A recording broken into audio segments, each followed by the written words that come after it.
too small. If you eat keep regular, my brother, too small. You got a small TV, you got a small radio, too small. Yeah, too small. Oh yes, I tell you, a tune to spoon. I want to welcome all of you tonight. Thanks for joining us. Another edition of the late night show, the late night politics on spoon. It's always a pleasure being here, coming to Liberia, bringing you the updates, the analysis, the diverse views on the different issues, and affording you the time where you can air your views on those different issues of concerns as well. I'd like to welcome everyone. We are live across the Spoon Network, Spoon FM 107.5. We're live on Fabric Radio and a host of other radio stations across the country. Many thanks to the many of you joining us online. We're streaming live via our social media handles. Spoon TV on Facebook, Fabric TV on Facebook, Super TV on Facebook, and a host of other radio and also on YouTube. Let me pull it that way. YouTube, Spoon Talk Live is our YouTube handle. I want to welcome all of you tonight. Kindly share the program as you join us. This is the late night show, the late night politics on Spoon. My name is Nelson Colette, and I want to welcome everyone. Lai Kana is here tonight. Thank you for joining us. I see Eric McGill has joined in as well. Mark Abbas Campbell, thank you for being here tonight. I see Adama Balafali. Thank you for joining us. William B. Morris is here tonight as well. I see A. Davis Matthew. Thank you for joining us. Adama Boakai Sharif. Thank you for coming on as well. We appreciate you tonight. Mariam Bimba. We appreciate you as well for coming on. Nathaniel K. Hill. Thank you for joining us as well. And thanks to everyone for coming on tonight. Kindly share the program. Zico Rare is here. I see Nathana K. Hill. Moses Momolu is joining us as well. And to all of the folks joining us tonight, we appreciate you for coming on. Let's hope we can have a great show. Now, there's a whole lot happening across the country. And well, let me go across the table and welcome the team on.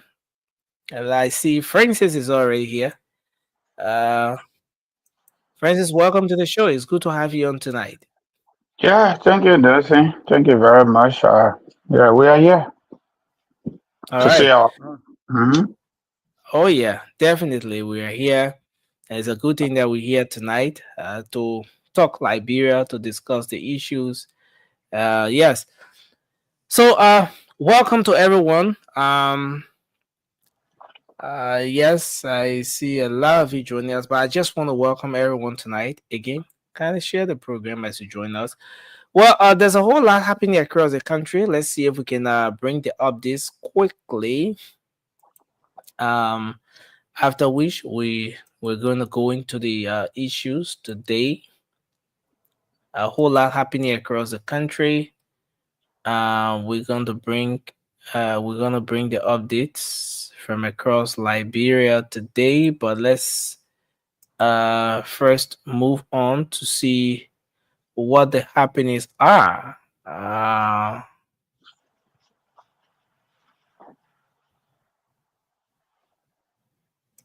All right, so let's see what the happenings are. But for instance, it's good to have you on, man. I'm trying to get something coming here. You know, there's a whole lot going on. So yeah, the LWSC is carrying on, you know, some robust exercise. Just a couple of days ago, it was at the where you have the World Trade Center in Central Monrovia. Most of you may be aware some time ago when the LWSC boss made an appearance.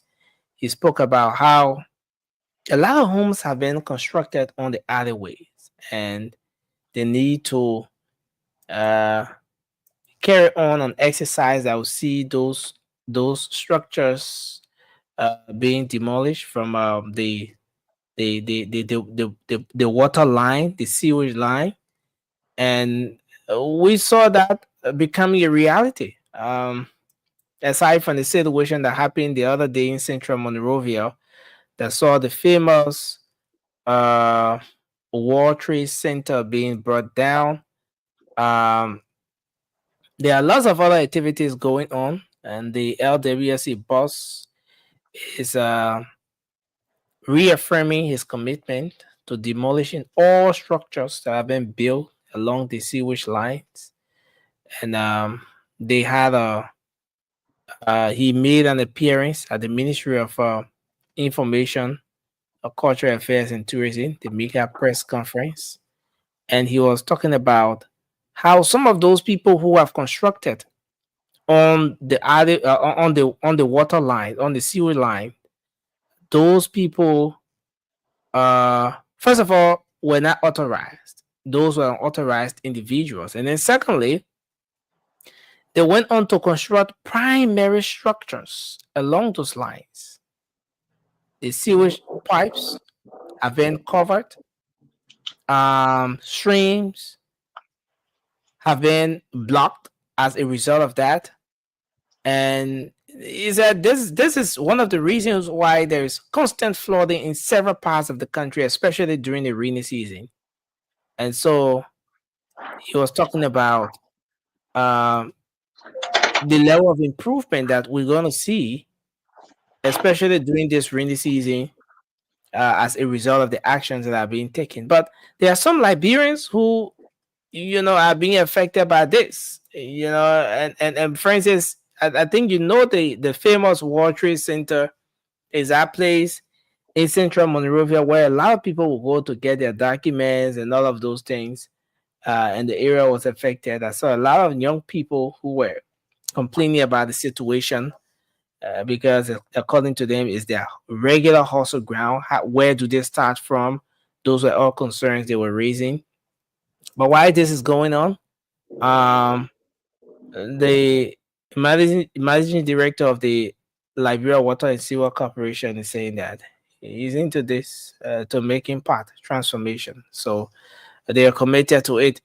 But on the flip side, there's a whole lot happening. Today we saw the famous video of Representative Yeke Koluba moving on to park in that same space where Speaker Cohn's vehicle was parked the other day. So the last time, in fact, today I took notice of the new painting they did in that spot that says reserved. And now, aside from the painting, there was also another one there that says reserved for deputy speaker. So both the space for the speaker and the deputy speaker are all reserved. And then we saw the lawmaker, he drove in, and the cone that is usually placed in that position since they did the painting, threw it one side, they threw it aside, and then he went and parked his vehicle. After a while, he drove back, you know. And so there were a lot of concerns. What's happening? Why is the lawmaker doing this? Is he doing it on purpose? Is there a reason why the lawmaker, especially after there were mixed views, after the recent action, there were mixed views with respect to why he did it. Other people said he was right. Other people said no. He said he had $2 million Liberian dollars, 25,000 USD.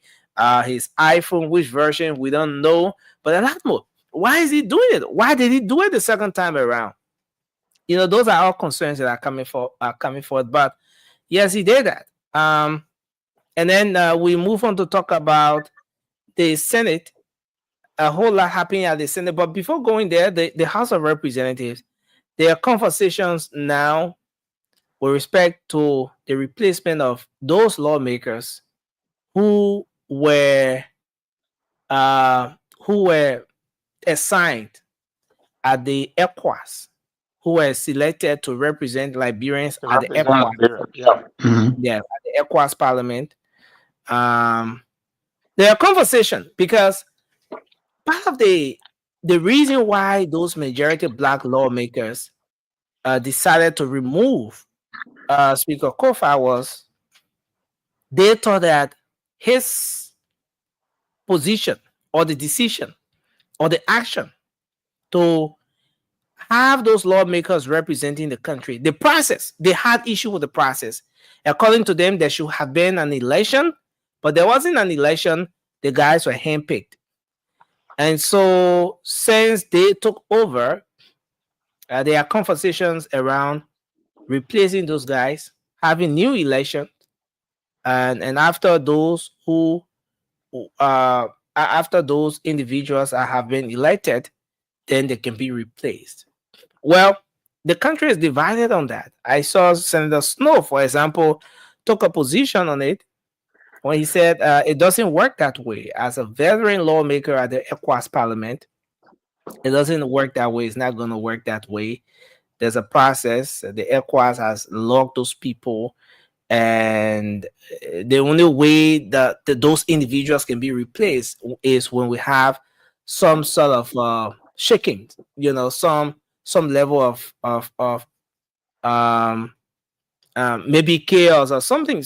When things are not normal, but everything is normal. So we cannot have those people replaced at the moment. So yes, aside from that, a whole lot at the Senate today. The finance minister made an appearance. He was speaking on a whole lot. The lawmakers were quizzing him back and forth.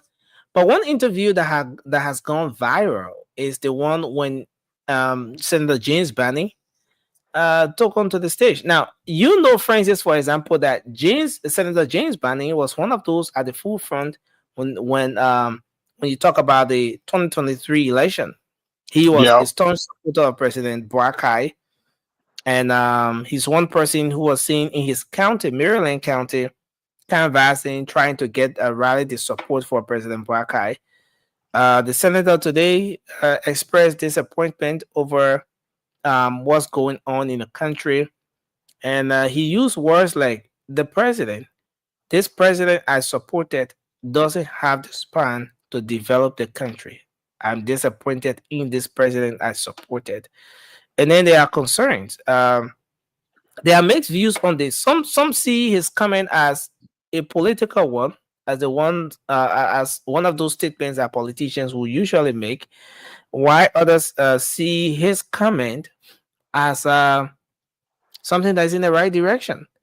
What does it mean for this administration having one of those who put his everything on the line right now, saying all he's saying about the administration? Is it even timely to have the senator making those kinds of comments when in fact the administration is just 1 year? Those are questions. Those are debates that are in the corridors now.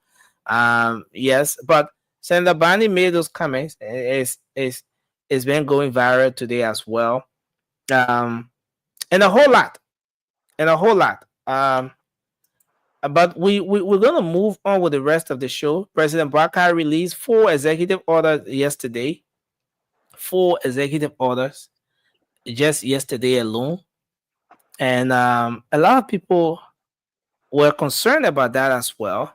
But amongst those executive orders, one of those that stood out and a lot of people have been talking about is the one that has to do with the mandatory registration of firearms. We hope to have the luxury of time where we can touch on each of those issues. I'm not so sure we're going to have the luxury of time to touch on everything that you just hope talked we can have about. the luxury of time. Yeah. So but that's exactly where we are, and we are going to go into the conversation now. But as I was saying, the finance minister made an appearance today, and he was invited by the Senate. A plenary hearing was conducted, so not a specific committee.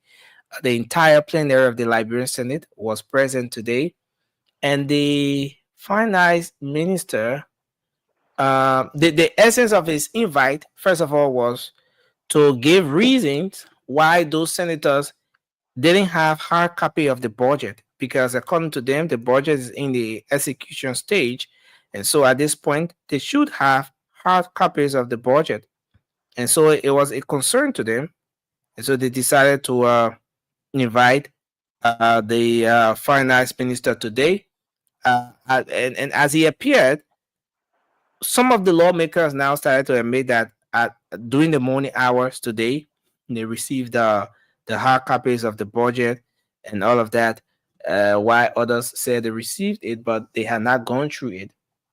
But on the flip side, there is this conversation about key power in the budget. And there's a publication, there's a front page Africa story on it as well. The outturn for 2024 budget is reflecting that K-Power received X amount of money, but the finance minister is saying that no, they didn't give a dime to K-Power. And so the concern now has been, where do we stand on this? If there wasn't anything to K-Power, why is K-Power reflecting on the outturn? But he made a very great case today when he said, the budget runs on intentions, like an entity intends to do this, that, or XYZ. And so sometimes the allotments are made, but when they are contingency, and especially when what's in the budget for contingency cannot meet up with most of those other issues, then sometimes they have to go into those other lines where no actions have been taken. He made a classic example of the executive mansion project, that on numerous occasions there were allotments made to the project, but when there wasn't that much action taken, then sometimes, let's take for example, health workers are protesting, the beach and waterway people are protesting, and you don't have anywhere to turn. Then now you look in the direction of some of those fundings that are just sitting, and maybe not much action have been taken towards, and then they can move on there. So yes, those are just a few of the many happenings. But let's do our opening, and then we can get the show started tonight. We're going to start the show with a guest on tonight. Faustina will be our guest. We'll speak to him briefly on a couple of issues tonight, and once we are completed with that, then we're going to move on with the rest of the show. He comes from the CDC, as a matter of fact, and we have some great issues to discuss tonight. But Francis, you want to do your opening quickly, and then we can get the show started. What's on your mind? Yeah, so far so good. Nursing and my colleague probably they are in the back, but hopefully they can show up so that all of us can have some conversation. What almost made me to share here was today I listened to Boy Kamara, on the bigger platform. I think you were a producer. Everything he said sounded so well as a professor. He literally turned the spoon tour into a lecture classroom today, you know? And but this is my take, right? Liberian professionals, some of them live abroad, just are living here now. And other parts of the world, they succeed in terms of performance, in terms of transfers of knowledge and all of that. But they go back home, it doesn't work. For example, he made classical example of the issue of Sisuklo economic policy. And we have that in Liberia a lot, even here in America. Liberian forget these Susu business. Even here in America, Liberian forget Susu. And that's true.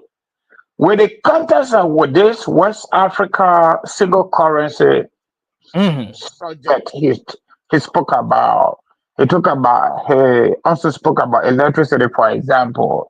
Liberia need road, we need electricity, okay. Nigeria, you got oil, we need power, that kind of stuff there. Or maybe the MRU countries, right now we used to be 3, but right now we 4. That is Liberia, Sierra Leone, Guinea, and the Ivory Coast. Okay. We need electricity. Africa give us electricity. If we need iron ore, we'll put money together, we'll give it to you. Get your iron, we'll build your bridge or maybe sort of stuff like that, which is the typical social economic policy. We fire inside. Every time we pay 1,000, 1,000, 1 person eat it, right? Then another time we're ready, we put 1,000, 1,000 out of 5,000, we take it, we give it to nursing, go buy your land and start your foundation, stuff like that. But this is my take. He didn't have to say it. I know it. I literally grew up in the political environment because of my late grandfather, great grandfather. Okay. 20 seconds. 20 seconds. Yeah. So So I think the political leadership in our country have a problem. A majority of the professional, for example, Minister of Finance is not an ordinary person in any country. That's the chief economist of any country. They should be able to advise the country through the presidency to let the president know that you take care of your political affairs, let me take care of the economy of the country. If they don't agree in that appointment position, you walk away. But Thank you. for people to have all this knowledge, they got all these experiences and everything, and they cannot perform when they have the opportunity to perform. And only to go to a different place outside of our environment, and they're doing better. That's a problem. Thank you. Let me hold you there. So we get the show started. Because we have a guest. I want us to bring him on earlier. Let's have the discussion, and then we're gonna move on with the rest of the show once we're done. But I want to appreciate everyone joining us tonight. Abraham Naba, Alfred, Kenja, Hipko Kasi, Muslim Boy Sharif, Madam Marcia Snelling. Thanks a lot for joining us. And let's bring our brother Faustina Gongba on. Hope I got the name right. Let's start the conversation. Faustina is going to tell us tonight. Okay, sorry guys. Let me do this. Okay, welcome. Can you hear me? Thank you. Okay, it's good to have you on tonight. Welcome to the late night show. Thank you. Okay. I was just saying. Okay, first of all, I mean, for the sake of our audience, you can just tell us, better introduce yourself, and then we can start the conversation from here. Thank you very much, Nelson, and I must seize this opportunity to express my profound appreciation to you and your team for the good work you continue to do for Liberia. My name is Faustina Gongba. I went to law school in Liberia, so of course I'm attorney at law, and I later came to law school in the U.S., and so I'm also attorney and counselor at law in the state of Ohio. This is where I'm currently practicing. Okay. So it's a great one. It's good to have you here, and but I mean, politically, sorry, I have to go here. Politically, where do you stand? Talking Liberian politics. I mean, yes, the councillor can vote now. Even journalists can vote, but it's just that some way we have to be in the middle. But where do you stand politically? Are you a CDC guy, or do you support the Unity Party? Let's establish that before moving to this conversation tonight. Thank you very much. So, if I'm not mistaken, and the folks in the both parties, the party maybe you affiliate with, they're all listening, they're all watching, So we need you to come clear with this aspect, then we can move into the rest of the conversation. All right. So, if I'm not mistaken, from the very beginning, you did state that I was a member of the CDC. Yeah. So I need to clarify that. Mm-hmm. So I'm not officially a member of the CDC. However, I'm good friends with a lot of important personalities who, in some way or the other, are affiliated or associated with the CDC. For instance, I'm a very good friend to the Speaker of the 55th National Legislature, Councillor J. Fonati Kofa. I'm good friends with Senator James Biney, though not a member of the CDC, but affiliates in some way with the CDC. Of course, I'm friends with Chokon Richard Monga, whom I've known for about 15 years. Okay. You mean Chokon from the show here, right? Yes. But with and you know Josh too as well. Oh no. So now y'all are being, so you're trying to identify sedition? No, guys. No, guys. This is just to get the show started. But it's a good thing because at the end of the day, we're all Liberians, regardless of where you are. But you said you're not really a member, maybe an affiliate, but whatever the case is, it's all about Liberia. It's about the interests of the country, and we come here to discuss Liberia. The country has been, Josh, welcome to the show. The country has been very, very busy over the time. There has been different conversations that has taken the center stage, from the remover of the speaker, whom you are a friend to, a very good friend, to just the saga of the legislature. Most recent one being the parking. This whole idea of representing Yeka Koluba, and maybe I could just play just few seconds of the video when the lawmaker representing Yeka Koluba arrived here, where the speaker is written reserved for the speaker. What are you doing? This is written reserved for the speaker. You taking it from there. Honorable Koruba packed his vehicle where it's written reserved for the speaker. Honorable Koruba, you see a written reserved for speaker. You see a written reserved. What do you think? One of the Now, due to some of the vocal languages, we may not want to continue with that because we're on radio. But I mean, given everything that's happening here, it's a good thing that you are a legal person.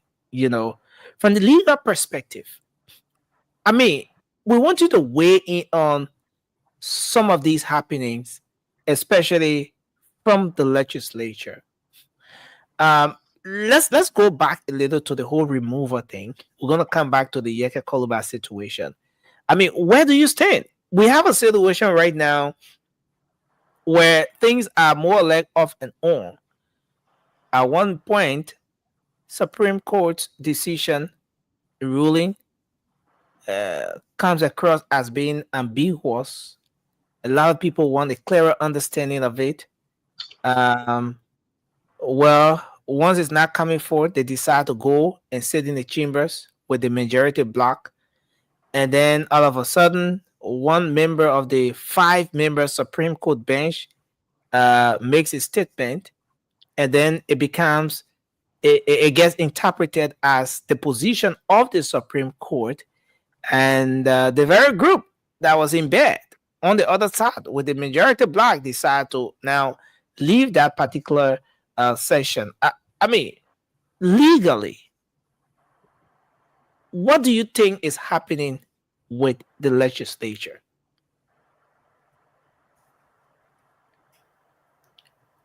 Thank you so kindly, Nelson. And I really appreciate the question. First, let's say this before answering your question specifically. As a legal practitioner in the US, I've come to realize that law is practiced in specialty. And so what we do in Liberia, where everyone is a specialist or an expert on every subject matter, in my personal experience, is not really helping the development of the country. I just have got to say that in passing. But let me come to the specific question. It is my settled view that the Supreme Court of Liberia did not do a good job when they render when it renders its opinion in the Speaker Kofa's case. Let me be clear. When they stated in their ruling that every action taken inconsistent with Article 33 and 49 were ultra virus, they should have gone one step to say, therefore, either the actions taken by members of the majority black by doing X, Y, and Z was ultra virus, or the action taken by Speaker Kofa and a group was ultra virus. And so, because our constitution is clear, the Supreme Court does not give general opinion, does not give advisory opinion. When the Supreme Court makes an opinion, there has to be redressability. What that means is one of the parties that goes to court must have remedies, must have redress. So to just come and say, oh, you know, any action taken inconsistent with Article 33 and 49 is ultra virus, leaves the country in confusion. You should have gone one step forward to say, therefore, the action by members of the majority black by ignoring the authority of a legitimate speaker and moving into another chamber was therefore ultra virus and violative of Articles 33 and 49. Or if you are ruling for the minority black to say the refusal of Honorable Speaker Kofa to recognize the election of Richard Kun was therefore ultra virus. Now it's clear, you don't have any interpretation. And so, in conclusion on this point, it is my settled opinion that our High Court did not render a clear opinion and did not do justice to the people of Liberia. If all lawyers in Liberia are scared to say it, I am stating it. I expected the Supreme Court to have gone further.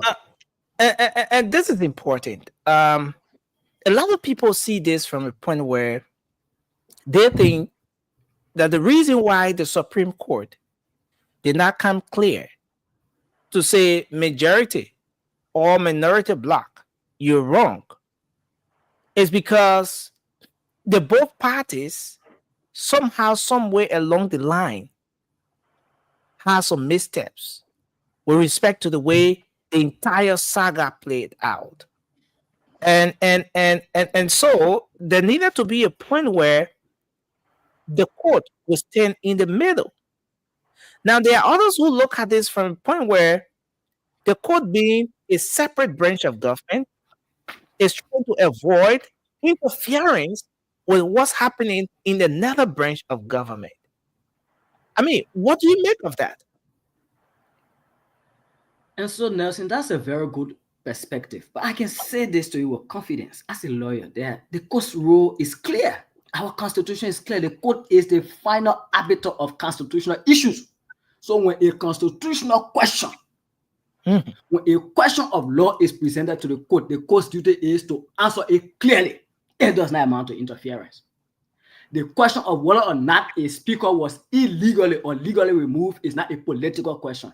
It is a legal question because there is a law that can be used to resolve such a question. At what point? Okay, yeah, go ahead. Let me give you the difference between a political question and a legal question. Any question whose answer requires value judgment, people's opinion, policy judgment is a political question. But any question that its answer can be found in our constitution, a statute, or even the Supreme Court's opinion is a legal question. And so therefore it has to be answered legally. At what point do we draw the line between the political nature of what's happening and the legality of it? Where do we draw the line? Now, because the argument on one end is that this is the biggest political theater.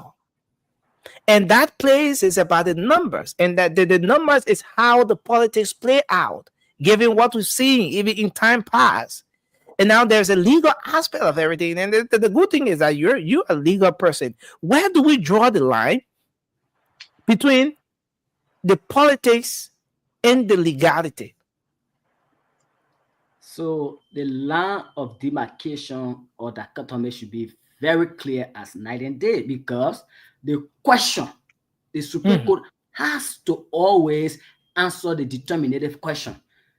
The issue before the Supreme Court was not about the numbers, neither was it about any other thing. The issue was Supreme Court declare the settings of the majority group unconstitutional, and or stated in other words, can they declare my removal as illegal or violative of the Constitution because, one, I was not given due process, two, the required number, 49 signature, whatever, was not met. And so all the Supreme Court needed to have done was to answer the legal question. The political ones can always be resolved politically by the political branches. So you are saying that the court should have just addressed the legality and leave the politics to play out. What if it gets maybe interpreted now as the court playing her part already, that the court has already played her part by coming up with a ruling that says that leaves everyone in the middle and now leaves the legislature to play the politics of the entire thing. So let me clarify that. When the court makes a decision, the court does not consider political implication. The decision is based on what the state of the law is. And so if the court had made a clear legal decision to say, for instance, the action taken by members of the majority while the speaker is present and able to preside, by leaving and going to another forum or having a parallel session was violative of Article 33 and 49. Now, if the lawmakers decide to violate the court's clear ruling, there will be ramifications because by next election, Liberians will not want to elect people who will undermine the Constitution. But you cannot make a decision that leaves the country in the middle, because that's the only branch of government that has to give us legal clarity. When there's a question presented to the court's duty is to answer the question consistent with the law. And I can give you citation. Our Constitution provides that the court cannot give what we call advisory opinion. So when the court gives an opinion, there has to be redressability. What that means is that one of the party has to have remedies, especially when the Supreme Court is faced with such a clear legal question. The question was clear. I don't know why people are confused about it. Supreme Court, please declare that my removal as a speaker was illegal. And that question is a question of law. There are laws that the Supreme Court can use to resolve that question. Simple. Now, I want to bring the rest of the team in on this one because this is very important. There are different aspects of it that we're going to get into. We have the next 15 minutes or so to do this. Francis, you want to come in? Yeah, Nancy, I want to say thanks to our only attorney on set tonight. But he talked about the Constitution, and for the benefits of our audience, I got a copy here with me. I just want to read 49 so that we can pick up from there if that is okay. I'm not a lawyer, by the way, but 49 is here. So Article 49 reads, the House of Representatives shall elect once every 6 years a speaker who shall be the presiding officers of that body. A deputy speaker and such other officer as for functionings of the House. The speaker, the deputy speaker, and other officers so elected may be removed from office for cause by resolution of a two-thirds majorities of the members of the House. Case closed. Our own part, we everyday people. Next thing, our guest tonight said it clearly. In addition to that, I think the Supreme Court themselves, headed by the current Chief Justice, make the institution to be viewed as a political institution. Yeah, Francis, we're going to make analysis around this issue later on, but I want us to ask our guest questions while he's on set. So once we're done with the conversation with him, let's ask him some questions, and then thereafter we can come back and do post analysis. So you want me? So we'll ask you a question. Okay. So yeah, I read the Constitution, right? By the way, you introduced yourself as a lawyer, so just accept it. You said the Supreme Court will come down, say therefore or whatever. But what do you think that the Attorney General of the Republic of Liberia, commonly called Minister of Justice, decided to interpret the constitutionally mandated interpretation? What's the motivation from that? All right.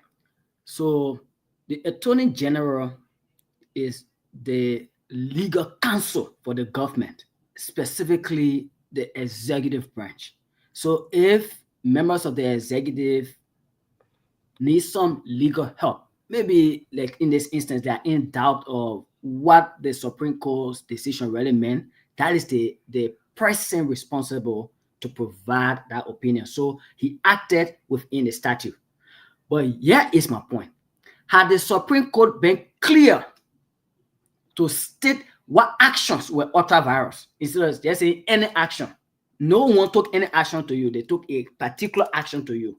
That people have removed me, and my removal did not meet the requirements of the Constitution. So please declare my rights.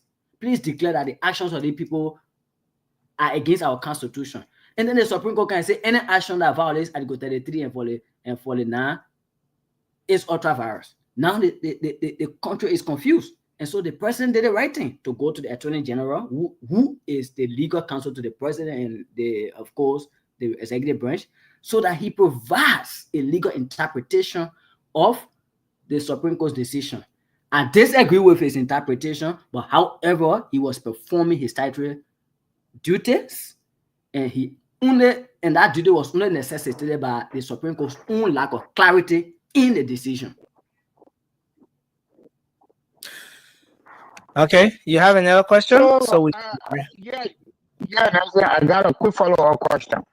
We have been hearing, and in fact, somebody make a reference to it through the open media, that the injured practitioner could also go back to the Supreme Court and request for bill of information. And basically, bill of information is to provide a better clarity in the layman terms to still declare the violation of his right in a categorical manner. If that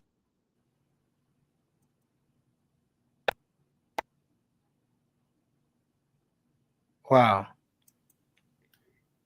Your audio is not coming in right. Francis, sorry. Your audio is not coming in right. I don't know what's happening.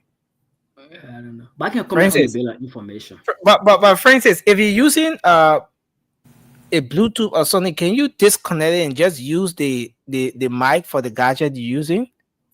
Yeah, that would be very good for us. Because we're getting some feedback from that end.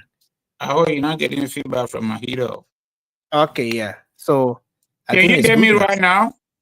Yeah, you're good. Am I good? Yeah, my question was, we've been hearing about bill of information. Speaker Kofa have filed a bill of information, and according to other legal minds, that the bill of information for the Chief Justice to actually come up with that bill of information is not mandatory. All right, but let's assume the Chief Justice will come up with a bill of information where the judgment now will take a different trend that will be categorical in favor of the embattled speaker. What are we going to experience where the majority bloc have already elected a new speaker, and good number of lawmakers, up to 28, 29, the last time I checked, they still do not consider that presiding officer as legitimate. What's going to happen to us? All right. It's a very good question. And I honestly want to also express my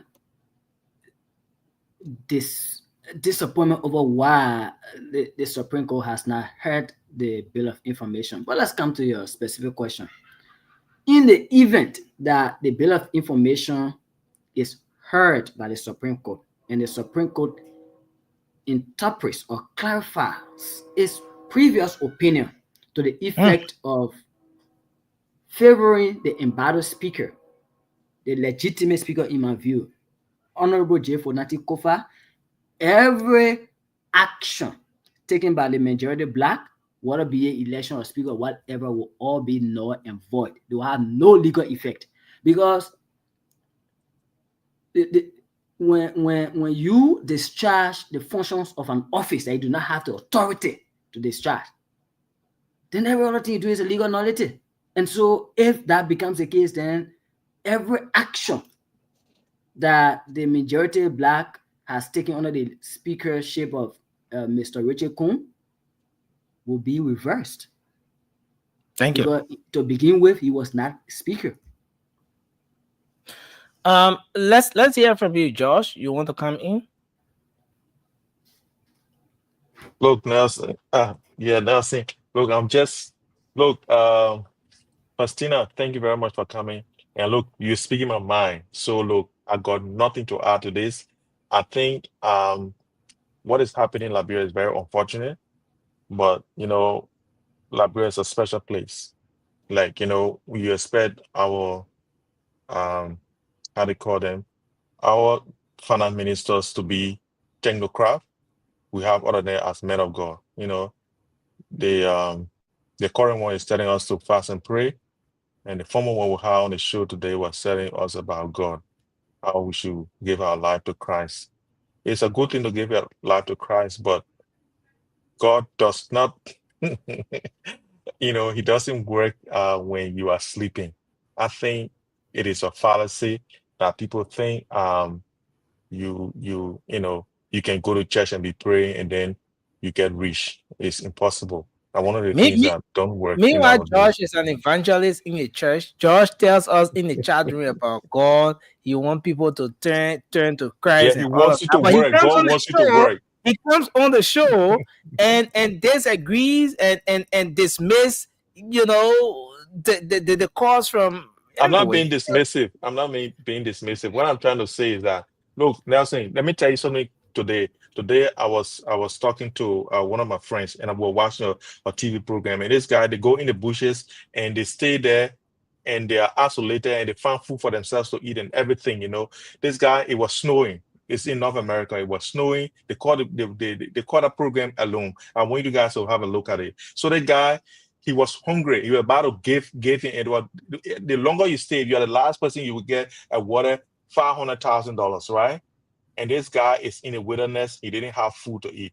And he's cold. He was in his tent. From there, he said, I want to go and look for food. If I don't find food, then I'll go home. But God, please help me. Next day I'm coming. I know you're getting. Guess what? When he dug in the snow, put his hook in the water because the whole river had frozen. He put a hook there, and guess what happened? He took up a very big fish, and he said, you see, and he just yelled, God, thank you. So I told my friend, I said, you see this guy? He did not sit in his tent. In Liberia, we want to go to church to be praying. This guy did not sit in his tent. This guy came out and actually dug a hole and put a fish hook in there and got a fish. But guys, that's it. Thank you. I'm not trying to dismiss God. I'm just trying to tell you got to work. Thanks a lot. Chokon, you want to come in with your question? Francis and Charles, welcome to the show.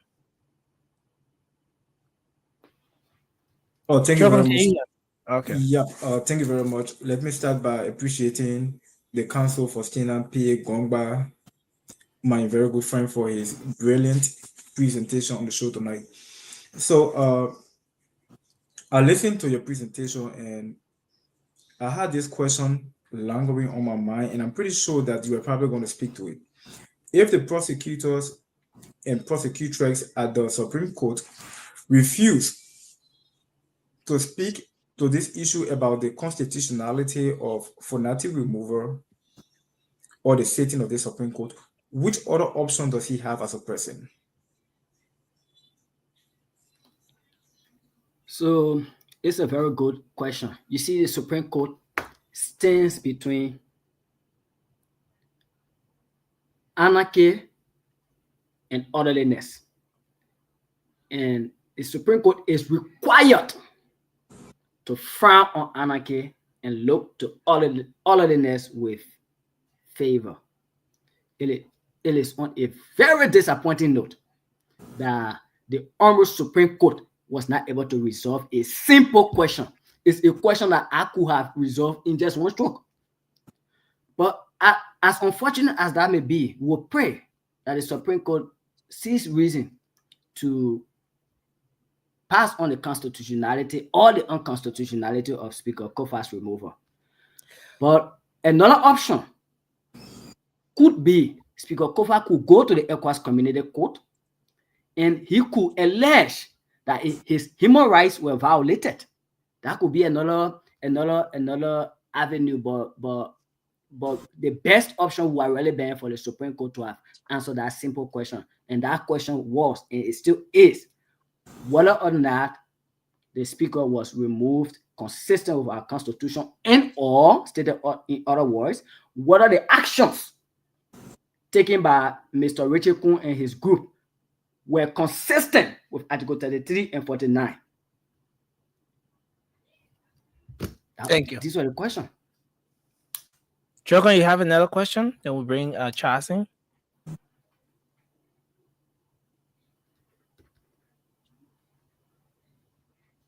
Okay, so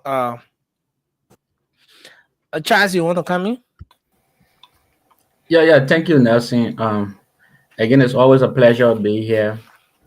Let me recognize a brother, Faustina. Welcome to the NetNet panel. Yeah.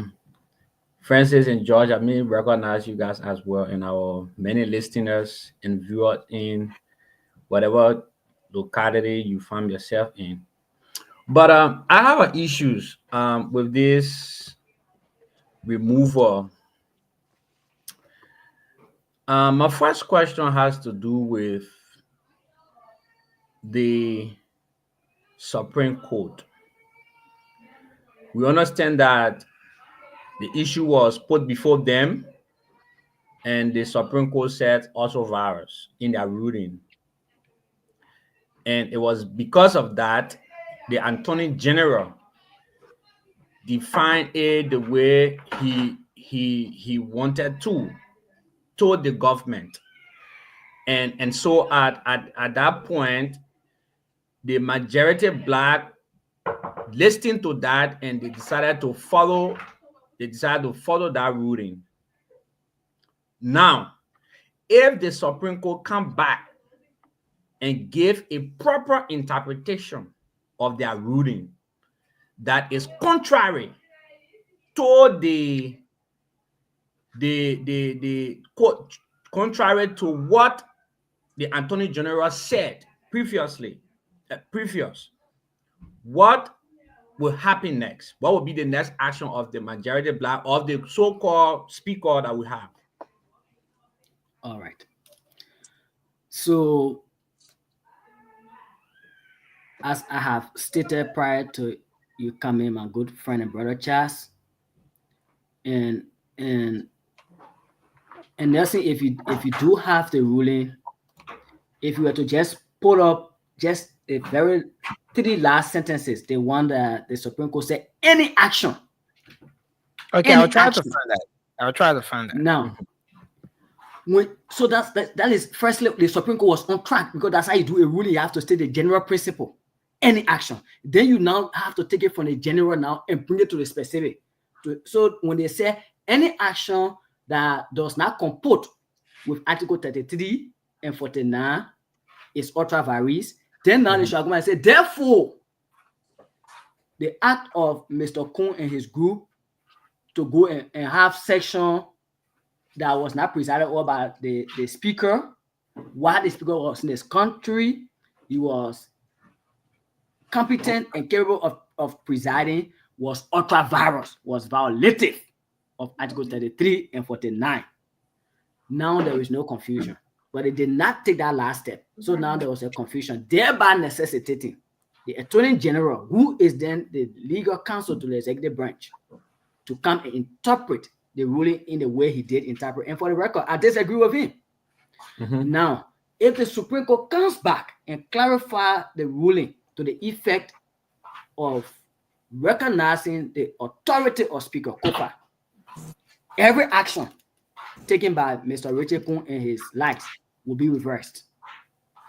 They will have to now come back, sit under the gavel of of Speaker Kun, not Kun, Speaker Kofa, and if for any reason they have any issue with him, Article 26 of our Constitution is clear. For every wrong, there is a remedy, and there are procedures, and the procedures are outlined in their own rules. They're now going to follow that rule, and they could effectuate a removal in the event they have 49. So, do you think that will actually happen in this case? I pray it should. It's unfortunate that a lot of times we violate the laws in Liberia with impunity. This is why our human rights and adherence to rule of law profile is always low. And just to divert a little bit to my brother Josh's point, we are on this panel know that Liberia shares a very special relationship with the United States of America. This is why in one of my meetings with the foreign minister and the ambassador designate, Excellency Conte and Excellency Sarah Beslow, I told them when I represented you like that, I'm disappointed that you will only come here to tell, oh, it's only 3 Liberians are going to be deported. Is that not what I want to hear? I want us to hear we have constituted a high-power delegation, and we are now holding talks with President Donald Trump to make a special case for Liberia, owing to our history. We were established as a nation by free slaves from America. There is no country in Africa that shares a historic tie with America, that shares a better tie with America, rather, than Liberia. And so the people say, oh, go and pray when you say project is going to be, has been canceled, we're going to have a 100 million plus deficit in the poor country of Liberia, is absurd. And this is why I can conclude on this point to say, it seems to me that President Joseph Boakai wants to contest for a second term because he's recycling all these people. Liberia, there are 5 million Liberians or more. Is Mr. Is Kafwan the only competent finance minister? He's been there before. Let other people come and showcase our talent. So we're not going to make progress on the kind of say. And he's not taking decisive actions. So it seems clear that he wants to recontest. That's how I read into it. Francis, you want to come in? Yeah, good evening, guys. Good morning to our folks in Liberia. I mean, honestly, brother, I don't have much to say on this topic because this whole thing is just crazy. Our people are continuing to suffer regardless of who is the speaker right now, even though we all want to make sure our country is a lawful country. But at this point, I'm just going to sit back and let this whole speaker saga play out. Because Thank you. It doesn't make any sense. Well, thanks a lot. Just to conclude, one final one from my end, Faustina. What do you make of this recent issue with Representative Yeke Kolova, the parking space, his action? Good. Thank you so much. You guys really always ask the right questions. Listen. In other countries, lawmakers are making laws, policies, and good decisions that are positively transforming the lives of people. And we are ridiculously sitting on Capitol Hill and fighting over something as insignificant and useless as a parking space. But as a matter of law, I'm told, and I have not read for myself, so as a lawyer, I only speak when I read, so I become authoritative. I'm told that there is no law, there is no rule in the House's standing rule that says that the speaker is entitled to park in that particular space. But because, according to sources, the speaker is first among equal and his office is not too far from that place, and as a matter of courtesy, they've all mutually agreed that he may park there. Be it as it may, I take the view that even if Yeke does not have the authority to park there, the remedy is not to drill his car. We would not make progress as a nation if we do not respect the laws. Even in America, Europe, and everywhere, when you park improperly, the car is impounded, the car is towed, you pay some revenue in government coffers. And so, if expediency is not law, so if there is no law that says that that place is designated for the speaker, then it is my settled opinion that anyone can park there. And if I were a lawmaker, I will also park there. But assuming there's a law that prevents or that sets aside a spot for the speaker, then the next question is Richard Kun the speaker? And I said no, because Fonati has not been properly removed, he is still the speaker as a matter of law. And so therefore, even if there was a courtesy to be accorded to anyone, that will not be Richard Kun. Furthermore, assuming he was even entitled to that courtesy, and someone improperly parked there, as a lawmaker, he is not supposed to be seen on national camera and international wire drilling another lawmaker's car. That is a wanton violation of the law, and I wonder why the police have not. I wonder why they have not yet prosecuted Richard Kun. That was criminal to damage another person's personal property. Well, Faustina, we really hope to have an extensive conversation. You want to say something, Francis? Emmy, welcome to the show. It's to have okay. you. Okay. No, All right. So, Emmy, though you just joined in case you've been following, you have a question just before we ask our guest to make his closing. Okay. So it's been a great time having you. This is just the debut appearance. We're gonna look forward to having you most times once we have these different issues. Is there anything you want to say in closing? Just before we let you go. Okay, thank you so much, Nelson. And once again, I extend my profound thanks to you and the team for the great work you're doing for Liberia. I thank my professional friend and brother Trokon for inviting me today, and I will always be ready to come and share my legal opinion on matters that border on the law. That is my specialty. I do not pretend to be an expert at everything, but as a matter of the law, I can say I have fairly read the law and I can intelligibly discuss it. And so I will finally say in conclusion that no nation thrives in chaos. Adherence to the rule of law will be the bedrock for Liberia's forward march. And so on that point, I really would like to plead with President Joseph Boakai, in whom I'm grossly disappointed anyway, because he is not doing much to uphold the rule of law. I'm seeing he's suspending officials of the executive for failure to declare their assets, and which, in my view, should not even ban, because the president is giving a sole prerogative on our constitution to appoint members of the executive. And so nothing precluded him from withholding those appointments until these nominees have declared their assets before their names are forwarded to the Liberian Senate for confirmation.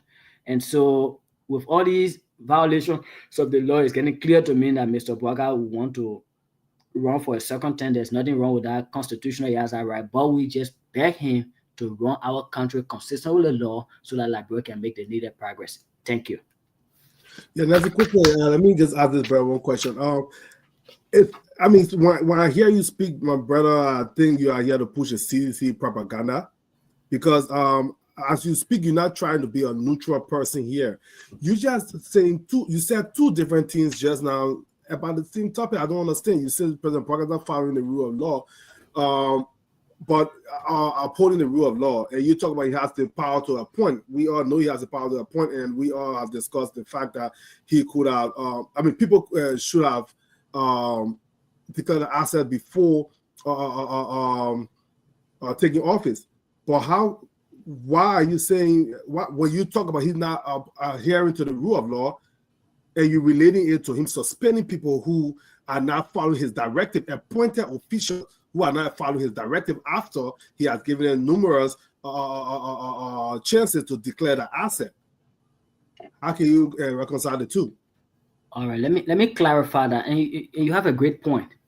What I'm saying is the appointment power of the president is so vast that he can choose to say, for example, Brother Francis, my committee has settled on you to be our next information minister, and we intend to forward your name to the Senate Committee on Information and Communication, whatever, on Wednesday.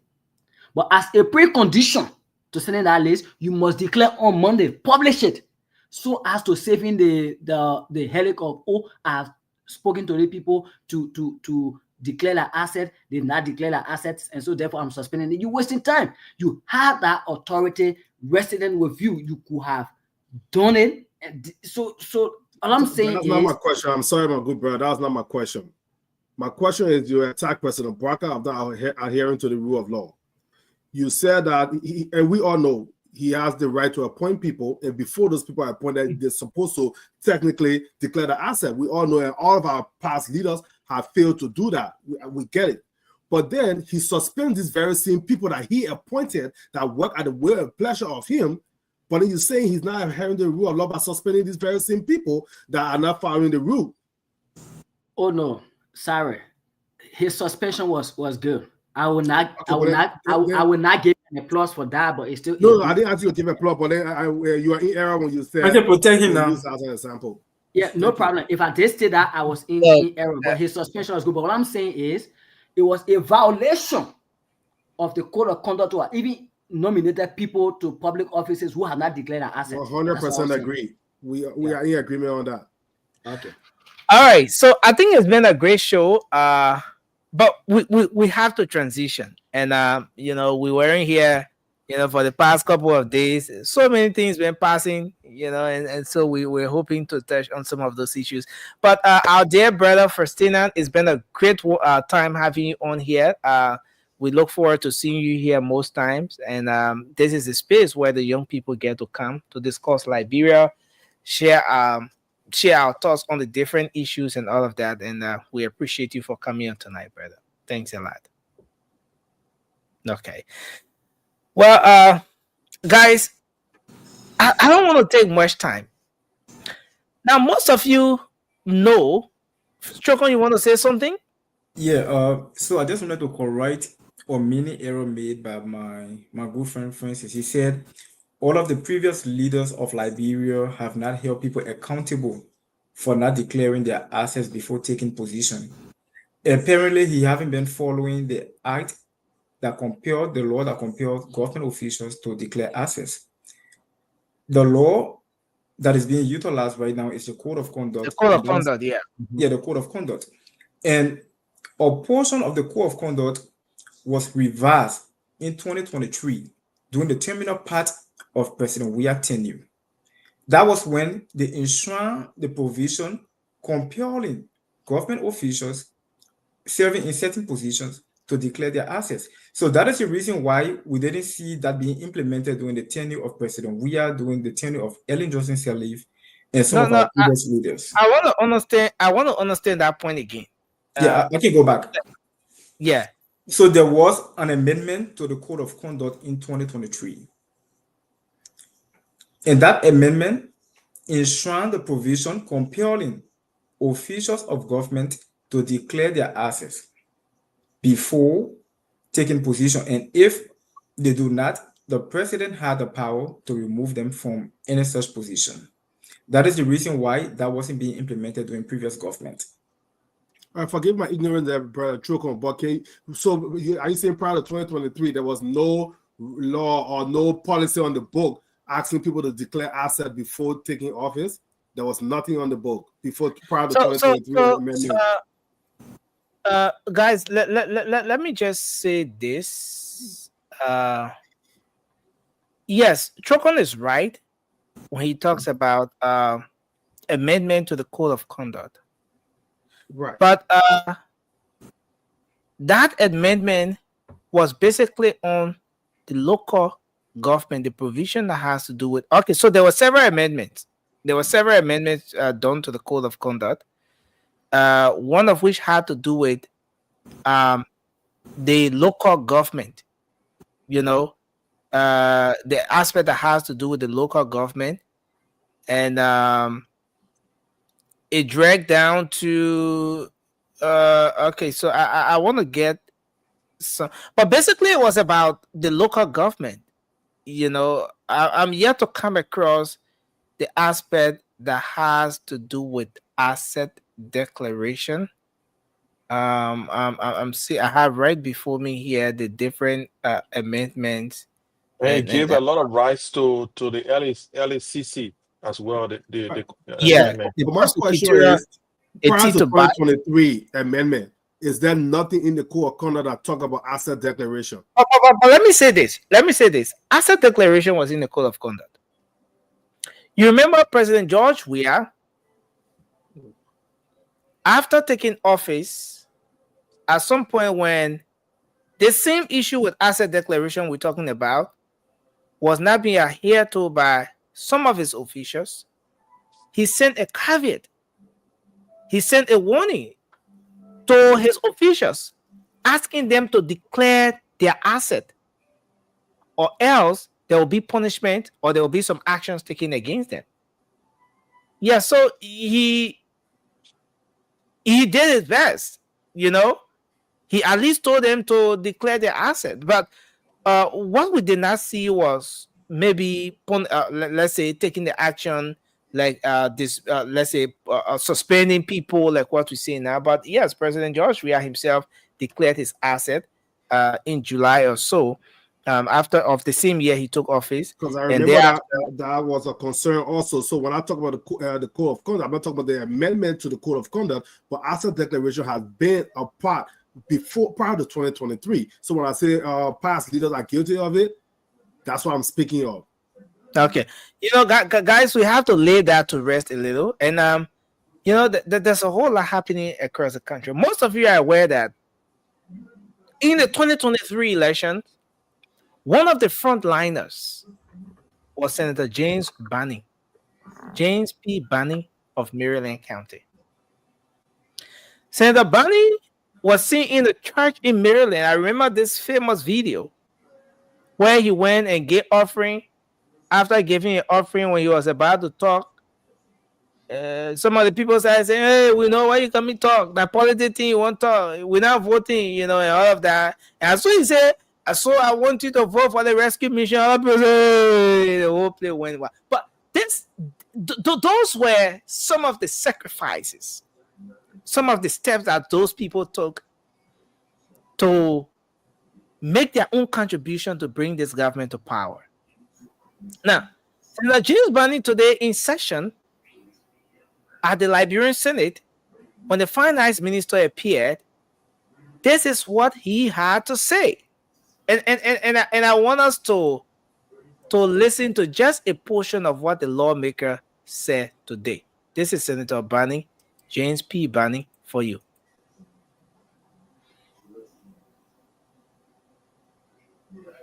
Sorry. Derive innovative ways of deriving additional revenue only if the government decides to man up to the challenges.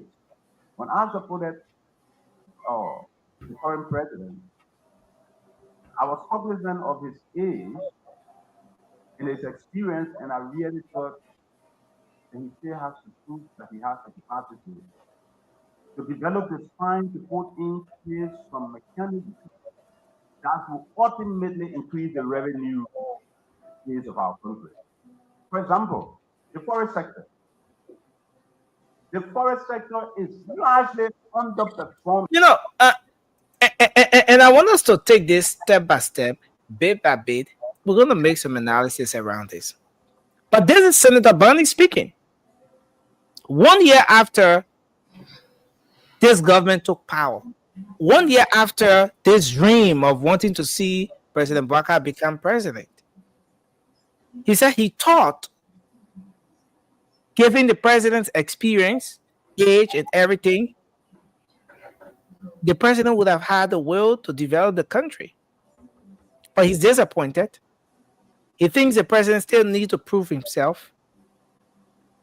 According to him, he's saying the president doesn't have the span. But guys, other people are saying that this is the same senator, James Biney, who was at the decision-making table as well. This is the same senator whom, along with other people, made lots of recommendations across government, had people across, because this senator came from the NPP angle of the Rescue Alliance. Those were the breakaway people from the NPP. You remember the back and forth between he and former Vice President Joe Howard Taylor. Those were the people from that faction of the NPP that broke away from George and Chokone Party, the CDC. And there was a back and forth. This is the senator who carried that faction of the NPP to the Rescue Alliance. But 1 year after, he's saying that he's disappointed. Now, does he have a point here? Is it too early to start to make those comments? Should we be hearing this from the senator, Senator James P. Biney? Is it being fair to the president who said he inherited a damaged country, that he needs time to put things back on course? I mean, I want us to start the conversation from here. Let's start with George, and then we're going to take... you wanted to make a quick point? Yeah, George, can let me come in, please. So yeah. Okay, so take your time. Go Just ahead.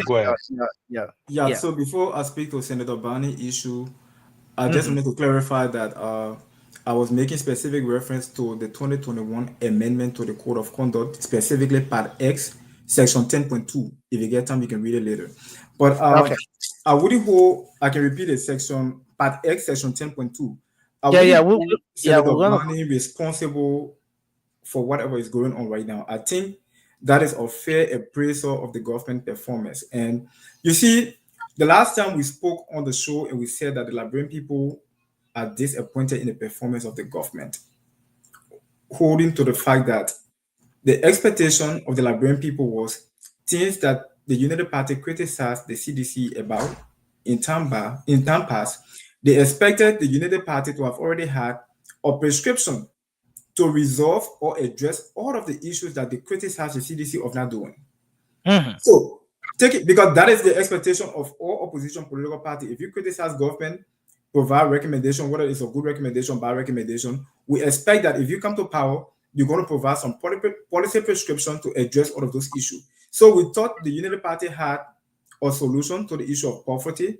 They were going to ensure that the price of goods and services on the Liberian market was being reduced or being addressed, and ensure that they were trying to venture into some activities to attract investors or whatever economic activities that will try to expand the economic activities of Liberia so that our people can get jobs. But right now, if you take a closer look to Liberia, all of those issues that the Unity Party propagated in their campaign message, talking about they were going to work on the issue of harmonization, they were going to ensure that people were not going to be making minimum wage. They also criticized the free tuition policy. Unfortunately for them, their first finance minister came on radio today saying that, on Spoon FM today, saying that the free tuition policy was a people-centered policy, and he think it wasn't a good idea for the government to close or end that policy. So it tells you that the government was trying to ride on the intelligence of our people. The people of Liberia, their expectation was extremely high, thinking that President Weah could have addressed all of the problems that we had within the 6 years. Not taking into consideration that there was some practical action President Weah took that if they were going to allow him to remain for the next 6 years, we have had some good long-term impact on our country. Like, for example, this guy provided free education for our people. And I'm not talking about those in urban areas, but the guys in rural areas. Like a lot of people who went to school in the interior, after obtaining that degree, they just remain in the village, probably get a job in one of the high schools there, be a teacher after getting the high school certificate or degree, what have you, and they remain in the village. But this guy provided opportunity for people to come in town and go to school. This guy took teachers who were not equipped in the classroom, I'm talking about President Weah, and sent them to some of the rural teacher training institutions to make sure that we have quality people teaching our people in the rural areas. Another thing, just to conclude, another thing President Weah did to ensure that he attracted more nurses and doctors to work in rural areas After the harmonization, because the harmonization, I think we are all on the same page that it didn't affect the salary of nurses and doctors. Because when President Weah came to power, doctors were making $700, but under President Weah, all of the doctors were making more than $2,000. He ensured that doctors who were willing to work in rural areas, he added an additional amount to their salary. That is a way of attracting people to work in rural areas. And he did the same thing for teachers. So all of those things the United Party criticized, they came to power within 1 year. There's not a signature project. There's nothing they can point to. And all of their budget, this is their second budget they are working on. Their budget doesn't prioritize anything that the government is hoping to achieve for Liberia. For example, the CDC government came to power. They said that. The CDC government came to power. They said that the first priority was road, and we saw in our budget the government tried to ensure that we have community rules. I want to relate this to the senator's comment. So just to conclude, to zero down the senator comment, he is disappointed in the performance of the government, and he expected the president to have showcased leadership based on his 40 years of experience. And he sounds like he expected some level of transformation within the first year. And from the performance of the government, I can see the frustration in his voice. He probably not seeing any footprint to show that this government is leading on transformation. Is it being fair to the government here? I heard you talk about fair appraisal. When does it become fair appraisal? Is it in the first year? Is it in the second year? Is it in the third or fourth year? Or is it at the end of the administration? When do we do a fair appraisal of a particular administration? I think it's even good to start from 3 years. And to be honest, I can see the laws. So 3 years. If it's good to start from 3 months. Sorry, 3 months. Even within 3 months, you can tell whether the government is on the right path or not. Okay. And you can tell if the government is going to be transformational from their appointment. If you are still appointing Louis Brown, then which kind of transformation you're trying to bring? This guy was minister on President Charles Taylor. If you're not bringing people to the table who are going to bring fresh and innovative ideas to transform Liberia, you are still bringing the same recycled politician. It shows that you do not have any transformational mindset for Liberia. Thank you, Chokon. Let's bring Josh in on this. Then we're going to take Francis Jabate. Look, Nelson, I just want to tell the Liberian people, don't listen to the senator. You know, Nelson, if you want to get influence, like you see, he has always fought the former vice president for the NPP, right? We know the party that joined here, they joined the CDC. This guy has always fought this lady. He wanted influence. He wanted to be the one who gave people jobs in government, right? So when he felt that the vice president was close to the CDC or president, weaker than him, and he was ostracized, he wanted to go on a side that will win, that he would get up power. You know what I mean? You'll be there. I'm the one who took the NPP here, and we are here. So anything comes to me, and I can recommend people and do this and do that. Now, saying the reason I'm not sorry for him is because he did it on a selfish basis, right? He did not do it looking at Liberia as a country, as a people. He did it because he wanted something for himself. He knew that President Boakai wouldn't make any change. He knew it. Because he knew that President Boakai was vice president. He knew that President Boakai, the project President Boakai worked on, had never succeeded in any way. Nelson, he knew all these things, but he wanted to go through that so that he would get influence in the NPP and get influence on a national scale and maybe become somebody higher than a senator. But here's the thing, Nelson. Yeah, okay, go ahead. Here's the thing, Nelson. His frustration and my frustration as well intersect, right? And here's where it intersect. If you sat outside of government for 6 years and criticize everything the government was doing, we assume we should know that you should have policy. We want him to start facing all the rules. We want him to start building new Apple. But he must have policy. He was talking about the forest we got, the forest resources we got in Liberia. Some country will sit down here. They will get, 5,000 cars running at a time in their country, polluting the air. Then they'll go wait to Liberia, we'll get only 3 cars. Then they say, don't touch your forest so that it can capture all the carbon emission and stuff like that. We'll pay you $3 million. But guess what? Because they want the economy to work in their home, they will not say take your car off the road because people have to work. You getting it? But then they will go to us and tell us we'll give you $3 million. But guess what? All of the taxes that we are paying in our country to ride cars on their street is more than $50 billion a year, right? But they'll go to our home and tell us, don't use your forest, don't cut your trees, don't face plywood with it, don't face this with it. We'll give you $3 million. Then we say that, oh yeah, the people they're helping us, they give $3 million. So we're happy. That's what the frustration is. Yeah, Josh, just listening to you, you come across as someone, as a citizen who already has a disagreement, a frustration with the lawmaker based on the fact that he took a fraction of the NPP from you that led to your defeat in the election. But that's besides the point. The issue that the lawmaker is raising here, is it timely? Does he have a point here? Nelson, he has a point, but guess what? That's a bad messenger. That's the wrong messenger, right? That's what when people say things on this panel or different panels, they say this is the wrong messenger, right? He is the wrong messenger because Nelson, what he did not do it because he was so sure or he knew it as an educated person. Because the first thing you got to put you got to do your SWOT test, right? Your SWOT test. I think we all know what SWOT test is. You got to do your SWOT test and know exactly the strength of this person that you're trying to support, his weaknesses, and the tolerance level and everything, right? He did not do it because he wanted influence. So he said, I will move to Boakai. I will lead the CDC because I don't have influence. I cannot recommend people to go to work to ministries, so I don't have influence. So I will move from there. He did not move from there knowing that, look, if we give President, we have some chance, or we can help him do this thing, we can make Liberia better, because the president alone cannot develop a nation. The people have to put their hands together, all hands on deck. He did not think about that. He said he was moving there so to have the influence. But guess what? He went there now, and now he's talking about he's frustrated. Nelson, we are more frustrated than him. Guess what? If he cannot solve any problem, let him leave the house. Because they put everything there because we want a better Liberia so they can solve it for us. So if he is frustrated and get out of there, we want to put somebody else there who will fight to make sure that things go better. Thank you. Thanks a lot, Josh. I want to hold you there. Just before bringing you in, Francis, I want us to listen to the lawmaker here again. Let's listen to just a portion of what he said. Because the government does not have a policy increasing taxes continually as a way of expanding the budget, it's not necessarily a good idea.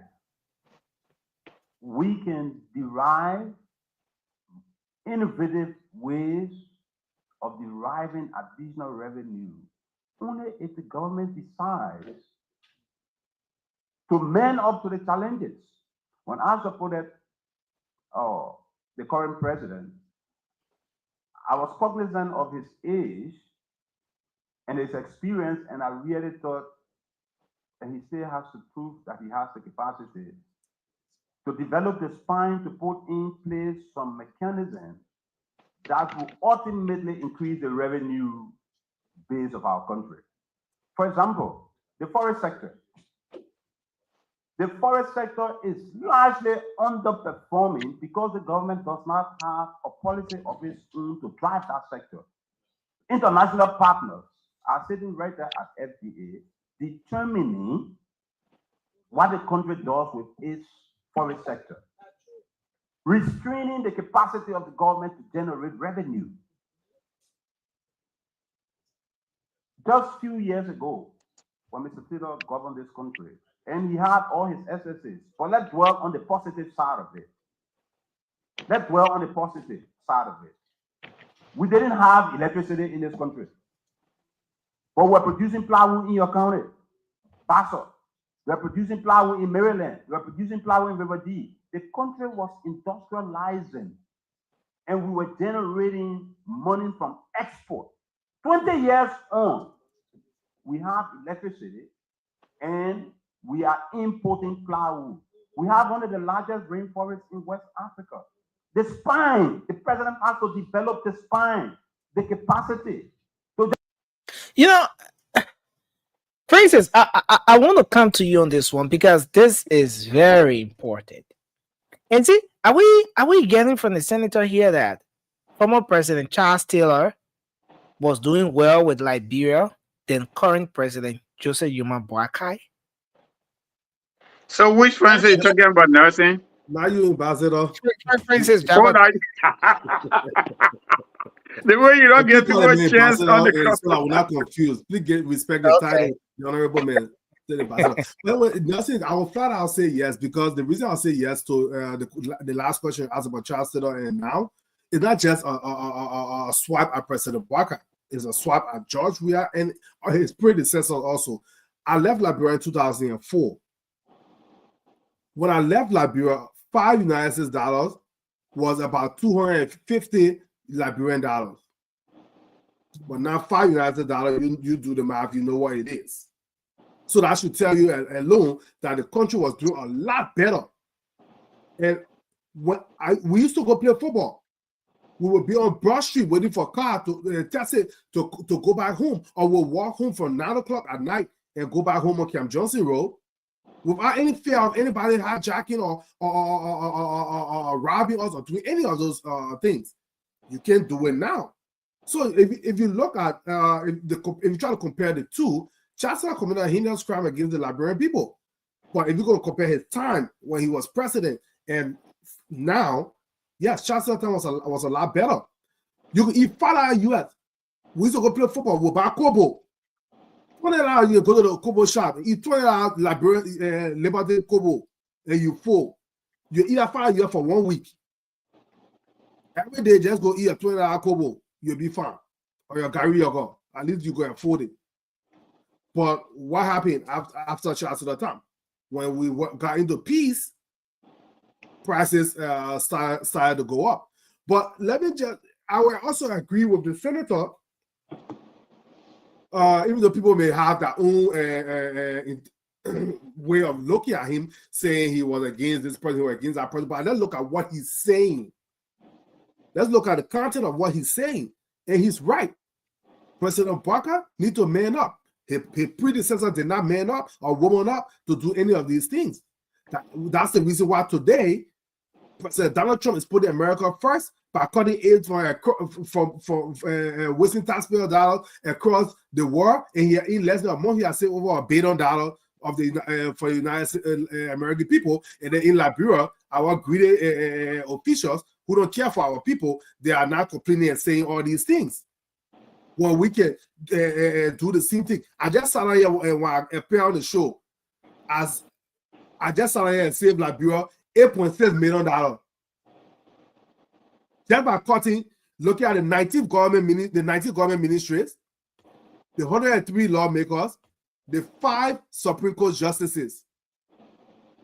Cut $3,000 for senators' salary a month, $2,000 from representatives, $2,000 for ministers, $1,000 for deputy ministers, $2,000 for Supreme Court justices, and all of them, I assume they all received $3,000 in gas slip. Stop that whole thing. You save $8.6 million a year. Check for the few people, and we know there are so many other people over there.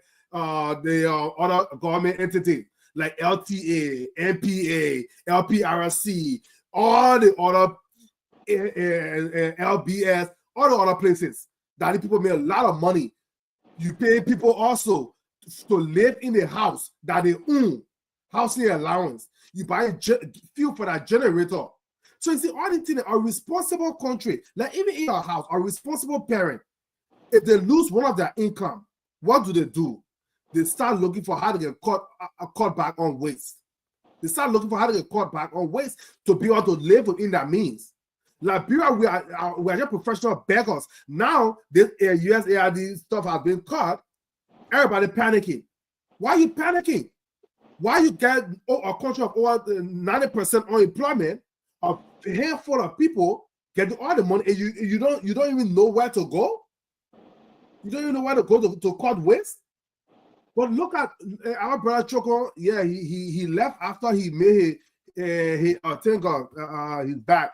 Talk about the former finance minister said the tuition-free education was a good thing. I'm not going to sit here and say free education is not good because I see it in the U.S. and our country. But how do you pay for the free education? Because we know nothing when it comes to government, nothing is free. There's no free education in the U.S. I'm just speaking. I'm not asking you directly a question, my brother. No, I'm correcting you. I said there's no free education in the U.S. Brother, I know what I'm talking about. Public education, yes, you pay a tax dollar, it goes to fund public education. You live in the city, you can go out paying physical tuition because your parents are paying taxes. So I know what I'm talking about. So when we talk about free tuition in Liberia, how is the government paying for the free tuition in Liberia? Francis is still wrong. I attended private school and public school in America. You don't pay taxes and go to school free. It's not true. My brother, stop it. Stop it. When I hear to argue and I start going back and forth, I know what I'm talking about. No, but don't deceive the public. For about taxpayer dollars. So stop interrupting me and coming up with all these lies. I'm in the US, so I'm not JJC. Okay, I've been over 20 Where years. is nursing? So let me finish my thought. When you're spewing your lies, I did not interrupt you. I let you put it out. So let me come back and tell you, when you say you want to talk about judge free tuition, free education, how are they paying for it? How you say free education, you expect teachers to go and teach, but they don't get paid. Pamphlet that were cheaper before you pass the tuition free program skyrocketed after you said the tuition was free. I thought you're supposed to be helping the students. The infrastructure where the students are supposed to be learning is dilapidated, leaking roof. Students are standing at the windows of schools in classes, leaning by the windows and speaking, and copying notes while standing up. There are pictures of other schools, public schools. You talk about the rural area. Students are sitting on the ground, the dirt floor. It's a tuition-free education. We're not talking about free. We're talking about quality. That's why today in Liberia you have the people who can afford to send their children to the 7,000 the international school system. They have better education, but the people that can afford that. George, I think you're the next moderator for this show. They are there sitting on the dirt floor and getting a substandard education. And you say free education?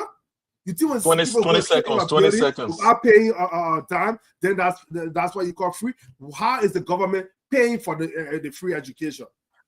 Okay. Thanks a lot, Francis. Let's take our brother. Francis, you couldn't hear me or you could hear me? You gave Francis the entire show. No, I had to make it, guys. Please go ahead. Yeah, let me make a quick correction, okay? Let me. So let's take Charles, then you will come in. Chokon, I'll give you 20 seconds right after Charles. Go ahead. Yes. Thank you again. For me, I just want to go strictly to the senator comment today in section. And I want to default with my brother George for a little bit. George said the senator did that because of a political game.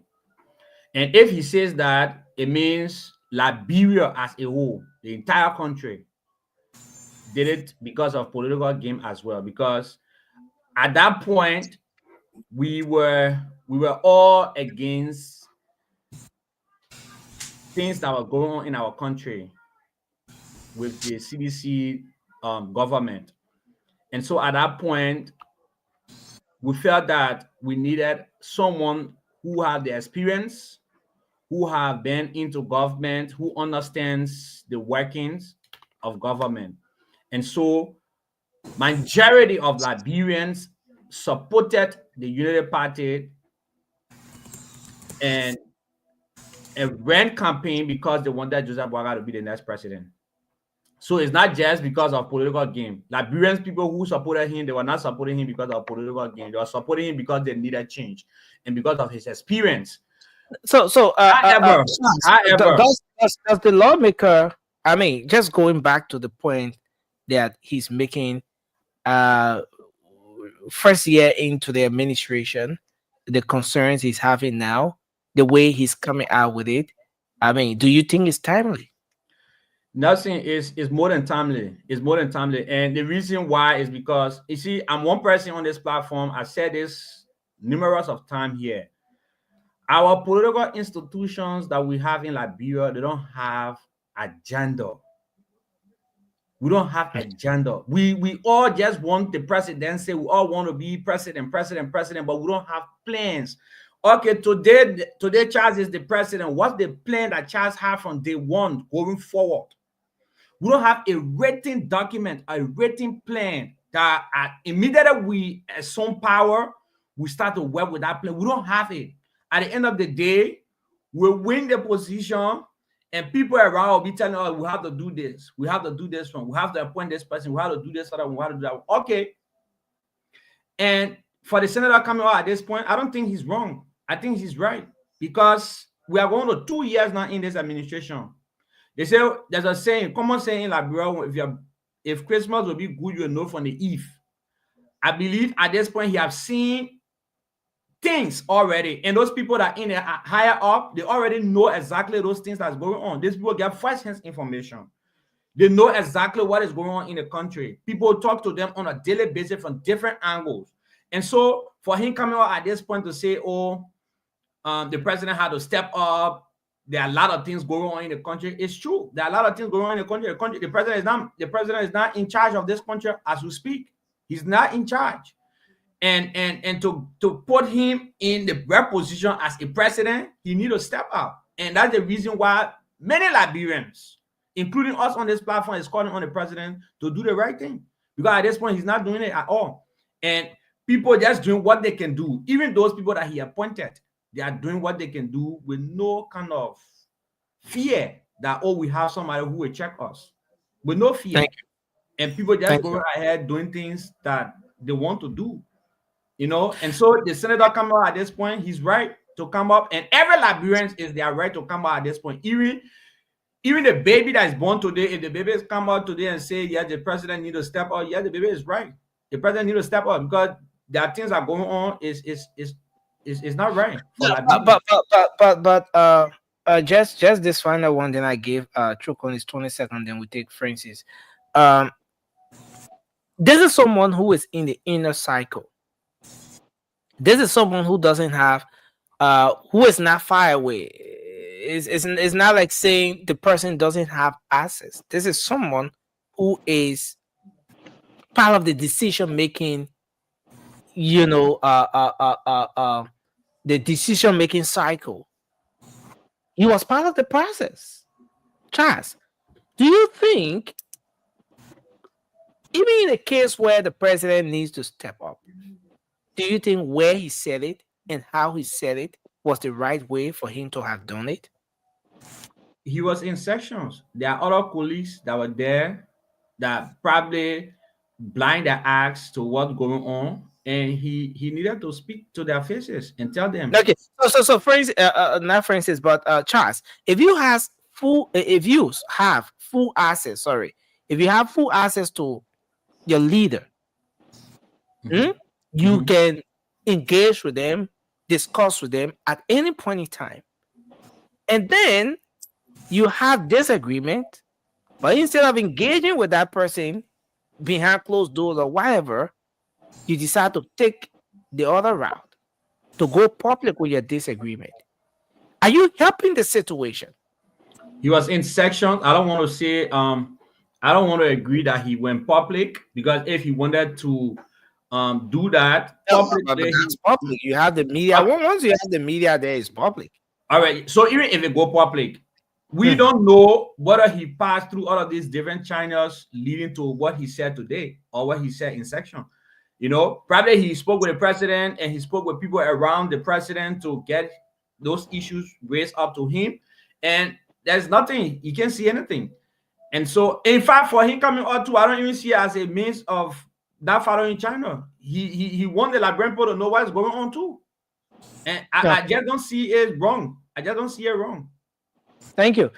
Francis, you want to take, not Francis, but Chokon, you want to take 20 seconds quickly? Yeah, thank you. The first thing I want to dismiss the point made by my brother Francis, talking about he have a theory that will save Liberia more than 8+ million. And I just want to dismiss that, telling him that cutting salary cannot put Liberia on the path that we need to be on economically. The best thing Liberia needs right now is to ensure that we transform our economy to a productive one. That is an economy wherein our people will start working and the government will not be compelled out of the basis of political patronage to have more people on the payroll, wherein they could use those money for projects that will benefit our people. Number two, you talk about this free tuition policy, and I think you have some misunderstanding about this policy, because you're talking about free tuition in America. The free tuition you're talking about in America is only elementary, junior, and senior high school. We're talking about free tuition policy in Liberia. is people who are attending community college and university. So how will you be comparing that to the United States providing children in high school free tuition? We are talking about college. All of the private schools and public schools in America, they are charging tuition. I went to 2 public schools and 2 private schools in America.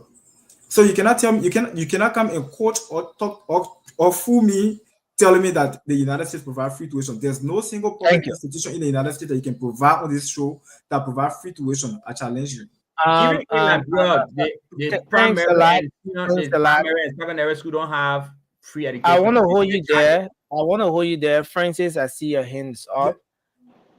Just 20 seconds to report what he just said, because my people, let me talk soon now. How y'all be rebutting each other? They can't tell respond. Me responding, they can't pass it up. Chokon just confused. Chokon is confused. When I talk about free education, yes, there's no free university. But you see, that's the problem. What he said, cutting salary is not going to make any difference. But especially the private sector, we all agree. But if you have over 7, you have a lot of people, hundreds of people making exorbitant amount of money. Before even spending the private sector, you have to cut some of the waste. That's how government works. You have to cut wasteful spending. But then in America, the prioritize primary education. You have a university student and have picture of LU students sitting, the building is leaking. LU student, they urinate behind the building. During the free tuition time, you say free, but no functioning latrine. People urinate. All right. So they read at an elementary level for the university. So why do you prioritize primary education if secondary education is not a right? Thank you. Primary education. Francis, you want to come in? Yes, let me come in. I hope you will give me time. Okay, please, I beg you. My people, I decided to change my device or switch. The other one, people keep calling me. But this is my take on the issue of the big brother Biney. You know, maybe a lot of people don't know him, but I know him small. I think he's an honest man. This issue that we cannot talk about our own government, or we cannot tell the presidency they're fueling, I dismiss that. From the get-go of this government that we brought to power, Joseph Boakai, like my colleague said, I'm not even taking 45 years. I'm just taking 12 years as vice president. Number 2 in charge. And we all know the role of the vice president anyway in Liberia. But at least the information will be there. You will have the necessary tangible information when it comes to the functionings of the government. Because you're vice president. You might not do what the president do. Of course, you're not going to do that until they ask you to do so. Age. Experience for 12 years, and his own promises on the campaign trail at age 79. I 100% agree with Senator Biney assertions in chambers. It is a disappointment. It is not an individual disappointment. It's the whole country is disappointed in this area of paper. The whole country is disappointed, and eventually it's going to show up. From the get-go on the side of our brother George Weah, our generational brother, we already knew this man was and continued to be a celebrity. But from all indication now, folks that serve in public offices for 12 years, we're not even going to the political theories that call for political parties being government in waiting. We're not going for that one. We are going for people that we get power to for 12 years. They come back for the third time. They ain't got no blueprint. Nothing. They are indefinite. Headed by the elder in the house, 80 years old papi. I'm sorry. He's from Lofa County. I'm from Lofa County too. My brother, I don't want to make no comparison. You know why I don't want to make comparison between former President Weah and this current President Joe Boakai? Liberian people in our majority, we already made that comparison and we call it cake. Joe, we are going to sit down small, yeah? We'll bring our experienced papi. He was there for 12 years. He will get this thing going. Regrettably, in so, I can guarantee you, from this basis, where Joe Boakai took 64 days before inauguration, Kingdom America to Jolly, where he needed to put his team together. Even before inauguration, you won the presidency. You have been announced as president. The outgoing president conceded graciously. And you come to America, we were thinking we were putting team together, vetting the right people at the right time for the right position. You didn't do it. You go back to Liberia, you did not vet them, you did not onboard them properly. And today, we are in where we are. Georgia is right one way or the other. Manita is right as well. I live around City Hall there. We used to go over there to eat gariyoko with 10, 15 bucks. You might not like Charles Taylor, no problem. Some people say the population was small, the country was our, I get it. But Charles Taylor operated under less than 100 million. From City Hall to Matadi, I still remember it used to be $5. $5. Okay? As time went on, as the rebel advances at different times, things became difficult. But even in the midst of those difficulties, Charles Taylor was still in charge of the country. That's a fact. You don't have to like him. He brought war. We the Liberian people in our majority in a manner of collectivism. We say you came my man, you came my pa, I will vote for you. We did. 20 seconds, Francis. We did. So we got to result with another war. Because Charles Taylor refused to be president and to be the big boy in the room. So he followed his political opponents. So we have to go back to where we were. But where we are right now, my brother, I listen to Boema Kamara. He was there before. He got the opportunity again to go there again as finance minister. Listen to the fun economic policy that this man talk about. But he was a finance minister for 2015 to 2018. And then from 2024, January 20, he went back there. No, January 22nd, around that corner. He went back to the finance ministry. He could not make it. He gone to West African people stuff. He doing his thing. Why? Because public officials do not tell the president the truth. They don't face in the president. And the president is the highest political leader of our country, political trinity in our country. It's better with the technician, with the professional. If they're not going right, we let them know like Christina did.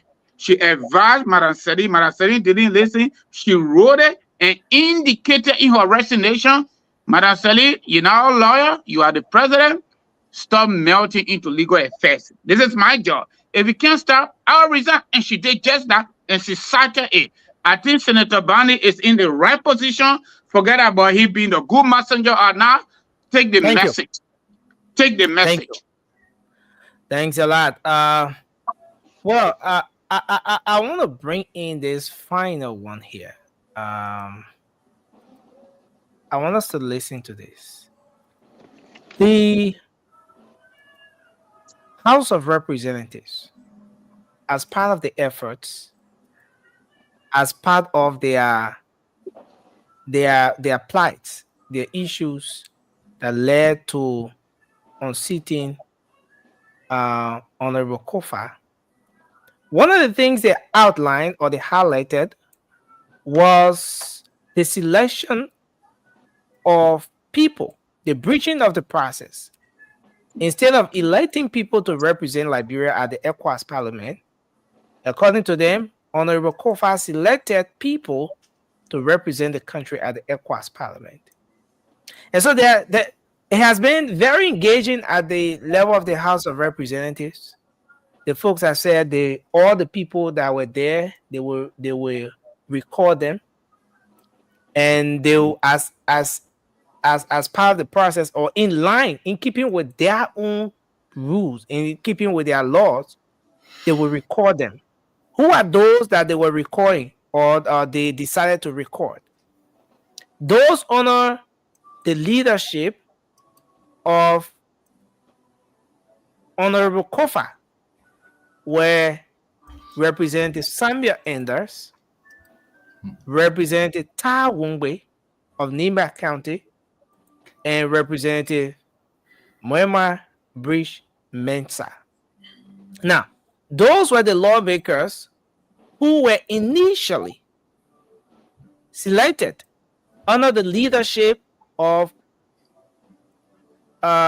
Speaker Kofa. Now, before I bring this slide in, let me bring this. So these are the three lawmakers: Representative Bridge Mensa, Samuel Enders, the representative, and Representative Ta Wongwe. Now, following the process, they had an election today.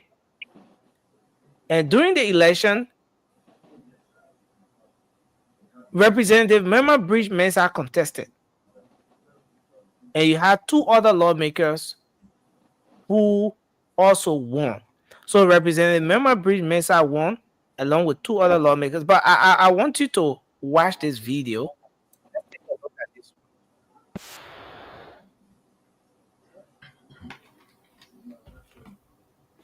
Oh, sorry, guys.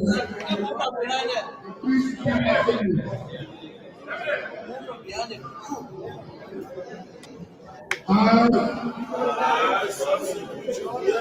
do solemnly swear that I will support, uphold, protect, and defend the Constitution and the laws of the Republic of Liberia, bear true faith and allegiance to the Republic, that I will faithfully, conscientiously, and impartially discharge the duty and function of the office to the best of my ability.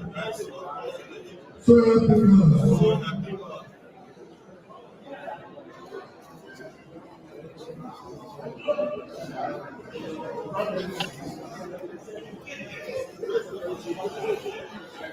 Okay, so there you have it. So the House of Representatives had the election today, finally, replacing those three lawmakers who, let's say replacing two, because Moema Bridge Mensa was elected under the leadership of Speaker Kofa. And since this bloc, the majority bloc, raised concern about the process leading to the selection, or leading to those individuals going to represent Liberia at the Ecowas Parliament, she decided to recontest. So she's the only person amongst those three lawmakers who recontested. Most of you may be aware, Representative Ta Wungwe you see here on the screen is part of the minority bloc. Representative Samuel Enders is also part of the minority bloc. Representative Mema Bridge Mensa has decided to take a position. Well, though she says she's on the side of the rule of law, but she's doing her people's job. But she's in the session where the House of Representatives is having regular business. She contested, she won, plus the two other lawmakers. I mean, are we seeing the rule of law being followed here?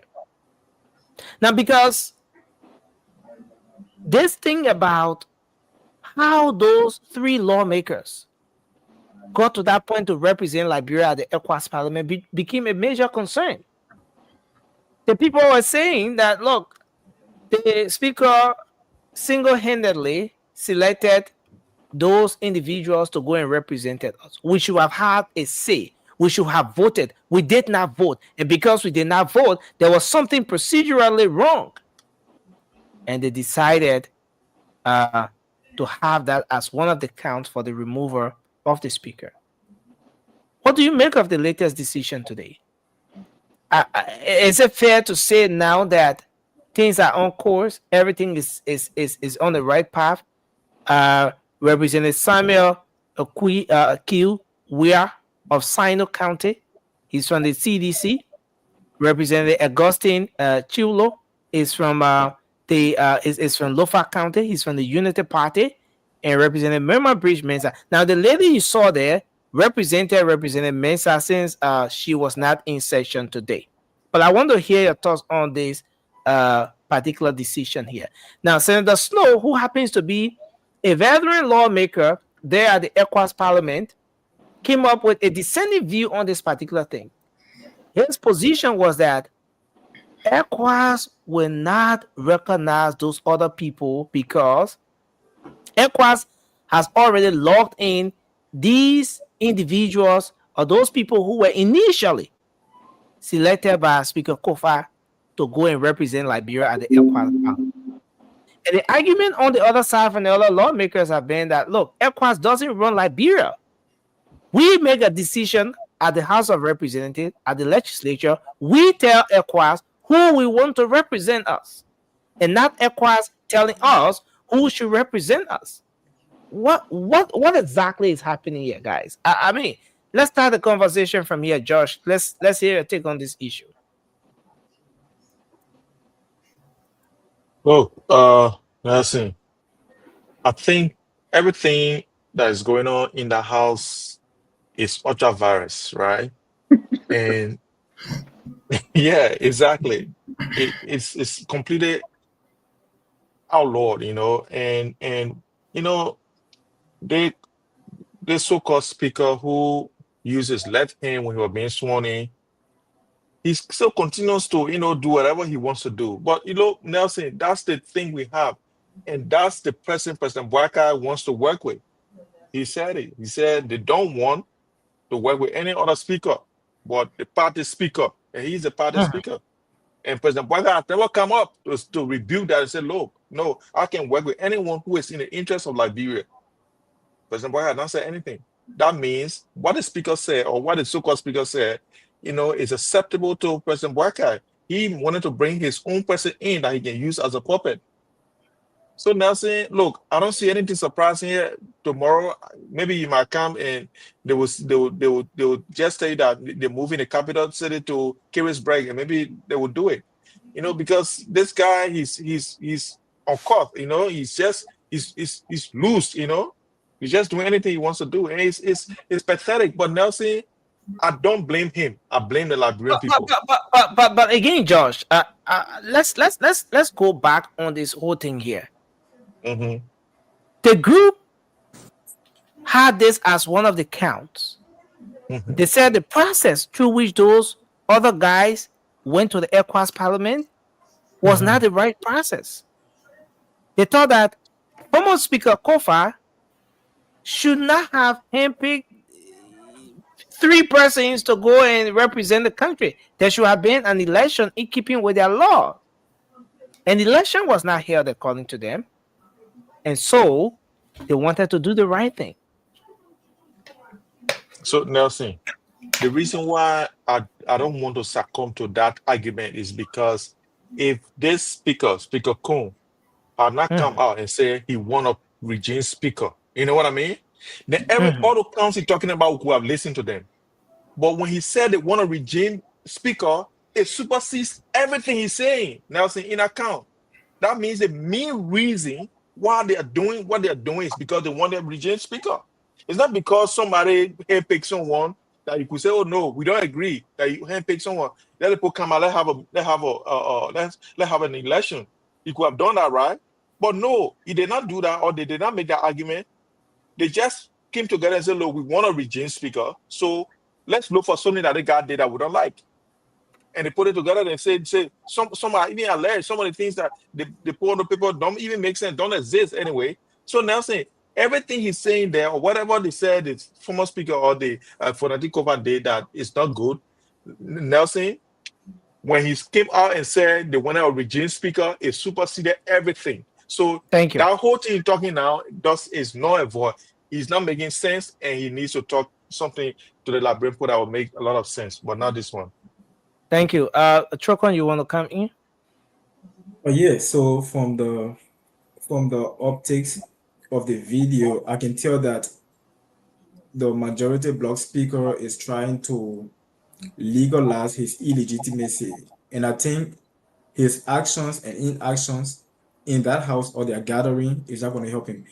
But this is one topic that I wouldn't want to dignify, because I think having us discuss this topic on this big medium is going to try to desecrate our gathering, and it has a proclivity and propensity to making our Liberian people to even think that Richard Kun is a speaker. And for us, we do not recognize him as a speaker because he came through the back door. So if you would grant me the opportunity, I will use this time to answer a question asked by one of the commenters in the comment section. So yeah, so I'm not talking about this issue. I don't know whether you can give me the time to answer the commenter question. So yeah, okay. So we want to just zero in on this, and then we're gonna come back. I will give you the few seconds. Just jot down that particular point. I'm gonna give you your time to respond to the person in the comment section. Francis, you want to go quickly? Yeah, Nelson. You see, I mean, I don't know much about this, but based on what I've heard, and also following from the response from Senator Snow the last time he appeared on Spoon to address this, I think, I mean, it's a shame. First of all, even Akara Greda, there's no love lost between. I mean, I don't really like what he stands for. He talked about them trying to even take away Snow's seat when he left the house when he left to become a senator, and Ecowas did not allow that. So for this Richard Kun and his group to talk about Ecowas doesn't run the country, at least as a government, sometimes there's something called back channel. Go before you embarrass yourself, go in the back, talk to some high ranking officials at Ecowas, just find out what your parameters are, if there's any loophole around it. But if there's none, you let it go. Why are you trying to say something like those guys are Ecowas being corrupt or stealing money and stuff? Or they're just trying to. They have a lot of work to do. Francis, there's a concern here. Why do you think this lawmaker, Representative Mama Bridge Mesa, she was part of the first 3 lawmakers who were selected under the speakership of Councillor Kofa? Now, it's on the process that this new leadership put in place, the majority bloc. She then decided to recontest, and she recontested and won. Why do you think someone who has been there at the Ecowas Parliament is deciding to subject herself to an election if this thing is illegal and not even workable in any given way? If there's any amenities or whatever benefit they receive by working, because according to Senator Snow, when you travel, your lodging, your panel, your feeding, it doesn't come from Liberia, from the Liberian government. Ecowas take care of that. So maybe there are some perks that they enjoy being on that delegation that she wants to continue to benefit from.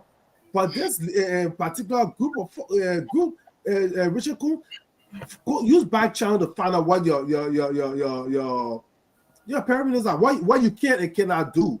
Because it's not even signed some other countries that are trying to recall their lawmakers, and Ecowas said no. So Francis, given the nature of this whole thing, and considering that Senator Snow has always had a political side that he has leaned on, considering that he has leaned towards the CDC and giving that this thing has been more like a CDC versus Unity Party kind of thing. Did you expect a contrary view from Senator Snow on this particular thing? But Nelson, he's a classic example because it was the same CDC lawmakers at Congress and other people that wanted to remove him when he left the House of Representatives and became a senator. And it did not work out for them. So that's precedent right there. So they can, that's what I'm saying, be quiet, talk to Ecowas, people had a ranking position in Ecowas, and find out, oh, can we do this? Or how can we do this if it is possible? If not, you let it go. Thank you. Charles, you want to come in, and then we take Mr. Duna. Yeah, Nelson, I think Ecowas have their own way of proceeding with these kind of things. Like my brother Francis said, Senator Snow was on the same platform on Spoon Talk, along with former Representative Gray. And they actually discussed this thing in depth. Yeah, in fact, there were, I remember there was someone even invited, I may not be right on his name, but he's also a veteran when it comes to Ecowas stuff. In fact, Snowbig mentioned that he was the first person that he met his first day at Ecowas, and that at the next day he came online and he discussed the issues. And so I just don't know what grounds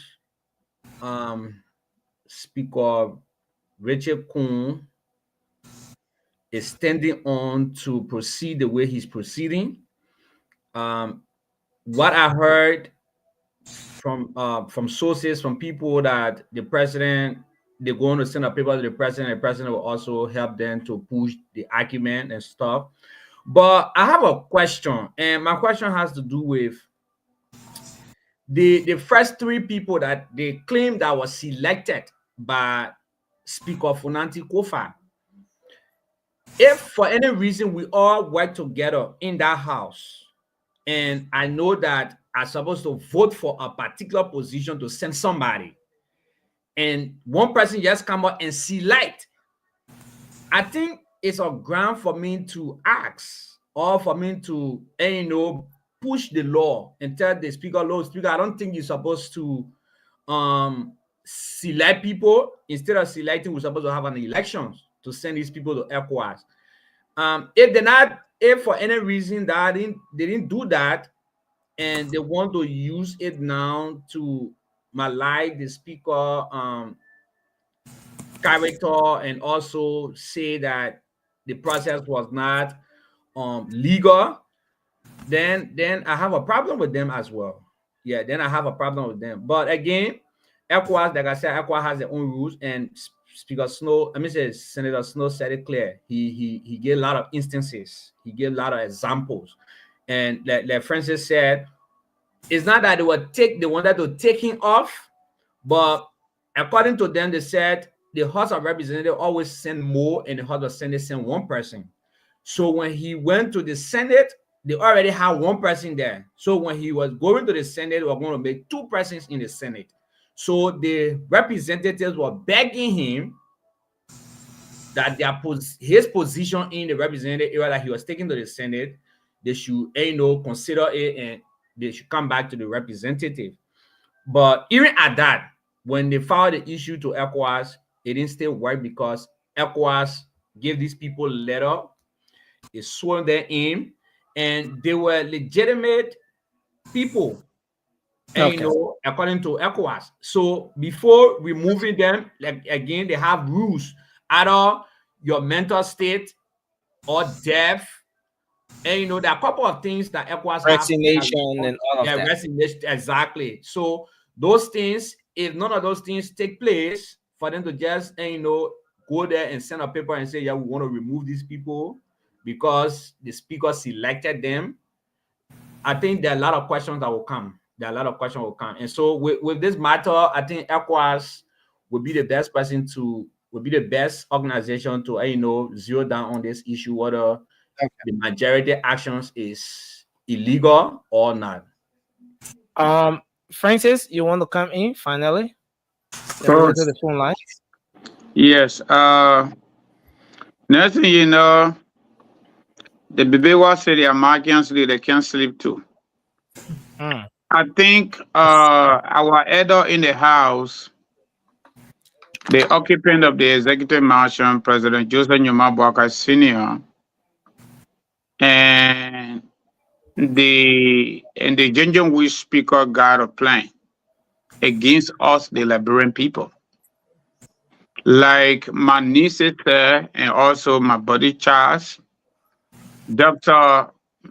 McIntosh. McIntosh, Yeah. Gateway McIntosh, the former Minister of Foreign Affairs, and Edwin Snow, Senator Snow, they all spoke on this thing vividly and with consistency, where they even cited other countries that experienced this particular thing and they could not get up. And according to them, the situation in Liberia with the House of Representatives and other political maneuverings fundamentally make Ecowas to make the policy the way they did it, so that people cannot manipulate other people because of political indifference. Now that you have to recall Peter or Paul or Mary, and because they're not part of your political party, and that's why Ecowas made it like that, according to them. And up to this time, according to former Minister of Foreign Affairs, Dr. McIntosh, he still works for them as one of the, I think, administrator there, something like that.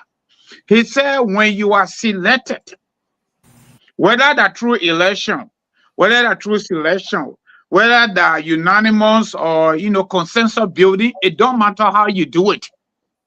When you write that letter, you send it to them. I don't care. Jesus Christ in heaven send it and sign on it like what they want to do with President Boakai. They're not going to listen to them. Only two teams, according to them. No election of that person or death. Whether the resignation, when you're not there again. So it is done. But the point here is, another issue here is, why Representative Rachel Kuhn really want to remove these people? What benefit our country going to gain by removing these Liberians that have already been vetted by that body and they've been there already? Why you want to remove them? Is it because they're not part of your block? And that is the reasons why Ecowas did it the way they did it. So you cannot have the opportunity to behave the way you behave in your home country. According to Senator Snow and Dr. McIntosh, when you send the people, they now become the properties of the community. Okay, that's what they say. In addition to that, folks, I think we all can do the politics. Yes, we have to do it based on our own political alignment. But certain thing that is just truth is just truth.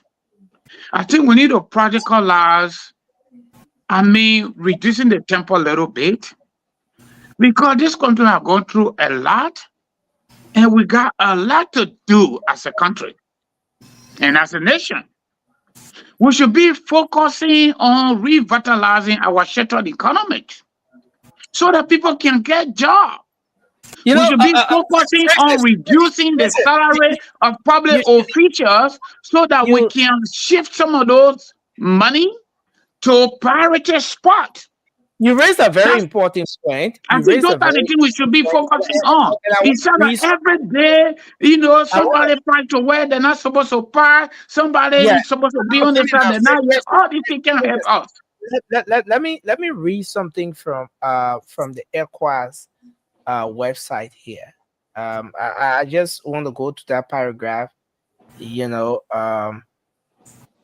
for the sake of the conversation. And you raised a very important point.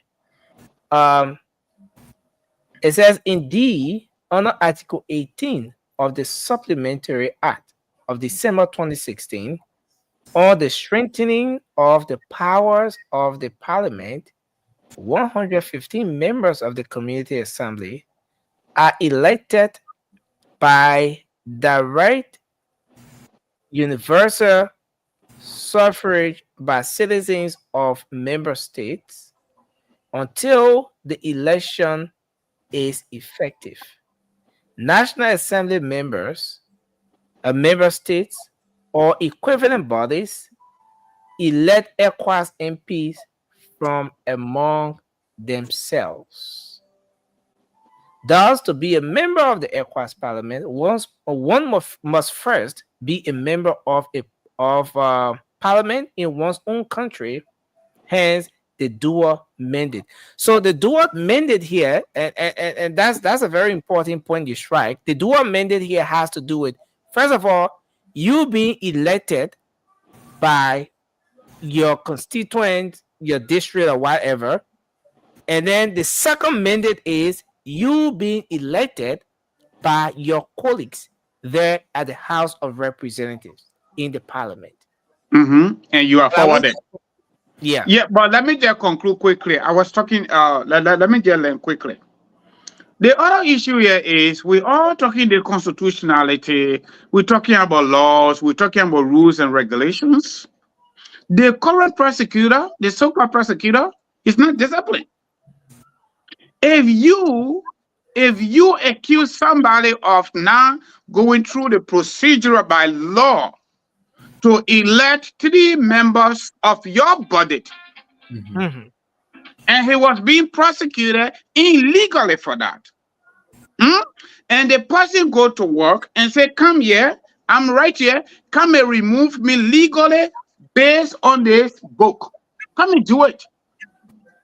You didn't do it. You say you have 54 or 52 or 48 or 44, whatever you have. The law says to tell majority is 49. You're taking us back. back. No, I'm not taking you back because they said they were not elected. Nothing, I'm not outside. Rachel Kuhn Group is saying these people were not elected, so they have to elect them. I want to make quick, just 30 seconds, I'm going to be done. Representative Mesa, with all due respect to her, she doesn't know what she's doing.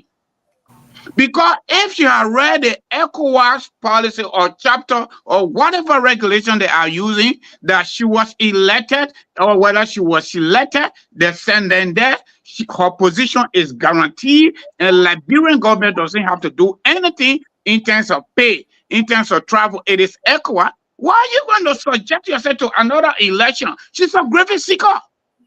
She doesn't know what she's doing. Okay? So the point here is a Rachel Kuhn majority black could not even facing Speaker Kofa to remove him legally. How can they charging people of not doing things right within the confines of the law? Thank you. How can they doing that? Thank you. It's a pro show, man. Look, let me tell you something. These people are not going to achieve anything for the entire 6 years. They and Joseph Boakai people, because they are still angry, even though they won election. And that's why they're confused. They don't know where to start. You want to take your 20 seconds, then Emmy will take us to the phone line. Yeah, I thought of responding to one of the frequent commenters on the show. Her name is Ruth Goba. She was making specific. Yeah, she was. No, don't mess with her. No, I want to clarify something. No, go ahead. Make it clear. So Maru said her daughter is attending school in Charlotte, North Carolina, and she's not paying tuition. And my position is not to argue that, but I just want to explain the two policies, the two difference between the policies that we're talking about. So the free tuition policy in Liberia that was introduced by the CDC, it had 2 requirements. You must be a high school graduate, and number 2, you must pass the school entrance. Regardless of your nationality, your parents' financial status, what have you, you're going to attend any government-owned university and college free. But the ones you're talking about over here, your daughter is probably benefiting from some grant. And grant, they are probably need-based. But in the United States, there's not any school that is offering free tuition for everyone who enroll in their school. So that is a big difference, Mama. I hope my point went across. Thank you. Emmy, you want to weigh in your thoughts, or you want to get us go to the phone lines and then we'll come back? You coming? No, let's go to the phone line, but I just all right. I just want to say George was pushing protocol by parking in my spot, but you're not switching, so. That yeah. Nelson, situation, that's okay. You know, the lawmaker is, but 0555 is the number. 0555 I'll put the WhatsApp up as well in case you want to make a point from there. George had to go backstage. He won't boil a pan bottle, at this hour, and then he came back. But that's it. That's the beauty of joining the show from anywhere. Hello, you're live. Let's hear you. Hello, how you doing? Yeah, we okay. I appreciate the opportunity, accepting my call, but I just have one thing for elaborate. Okay. We bought this a country that had airline, Jeffrey, school car, condos, everything. Yeah, 24 years on by, we born nowhere. You got everybody just guessing. Until this country undo what it did, you ain't going nowhere. Until the country do what she did in 1980. So say idiots in our house. Everybody guessing. We're not going nowhere. Let's be honest to ourselves. Go do your research, look at Liberia, begging for everything, bad budget, eat everything, come back to zero. The country not going nowhere, so you can say all you want to say.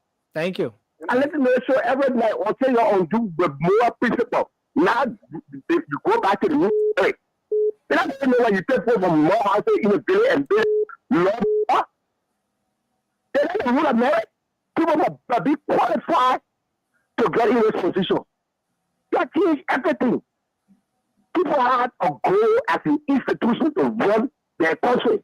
You can't do nothing and lie to the people. You're okay, yeah?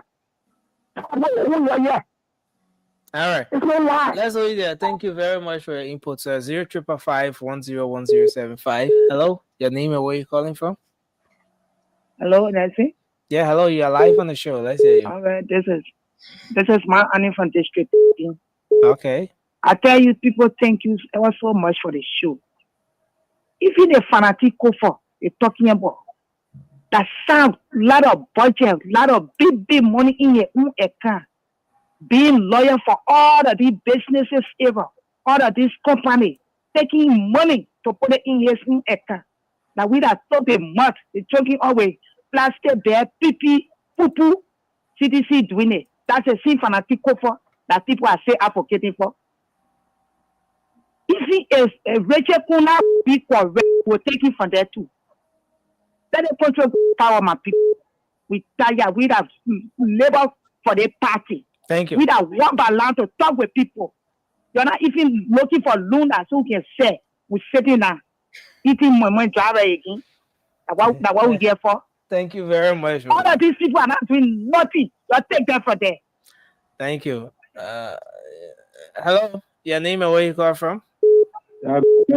Nelson. Morning. Let's hear you. This is person Fayumbo. Okay. Thank you for the various talking points. One of the things that is so disheartening is that all of us here do not want to look at where we come out to. All looking at where we falling. And I support the idea of two persons in there. I cannot fully remember the name, but they're talking about building up our economy. And somebody tried to deny the person the fight. And due to the analysis, but the analysis they made were not part, but they were very tangible in that, look at the budget, look at the salary, the huge sum of salary that these government officials are making. It is, to me, it is just because of the huge salary they are making in the house or in the government. Because they're not making any impact, they're not doing anything better for the country. They sit there, look at the House of Senate and Representatives. They sit there and argue that when they do not have $45,000, they will not go to work. Which part of the world you have seen such a thing? So many times when I talk about the amendment, it's impossible for us to make a referendum in this country or to amend our law so that things can be better. Thank you. Without the Impossible. amendment of this law of this country, nothing will be done in the country. Thank you. Let me give other people the chance to Yeah, talk. thank you very much. We'll take just 3 more calls and then we'll wrap up. Hello, from the WhatsApp line, please go ahead. And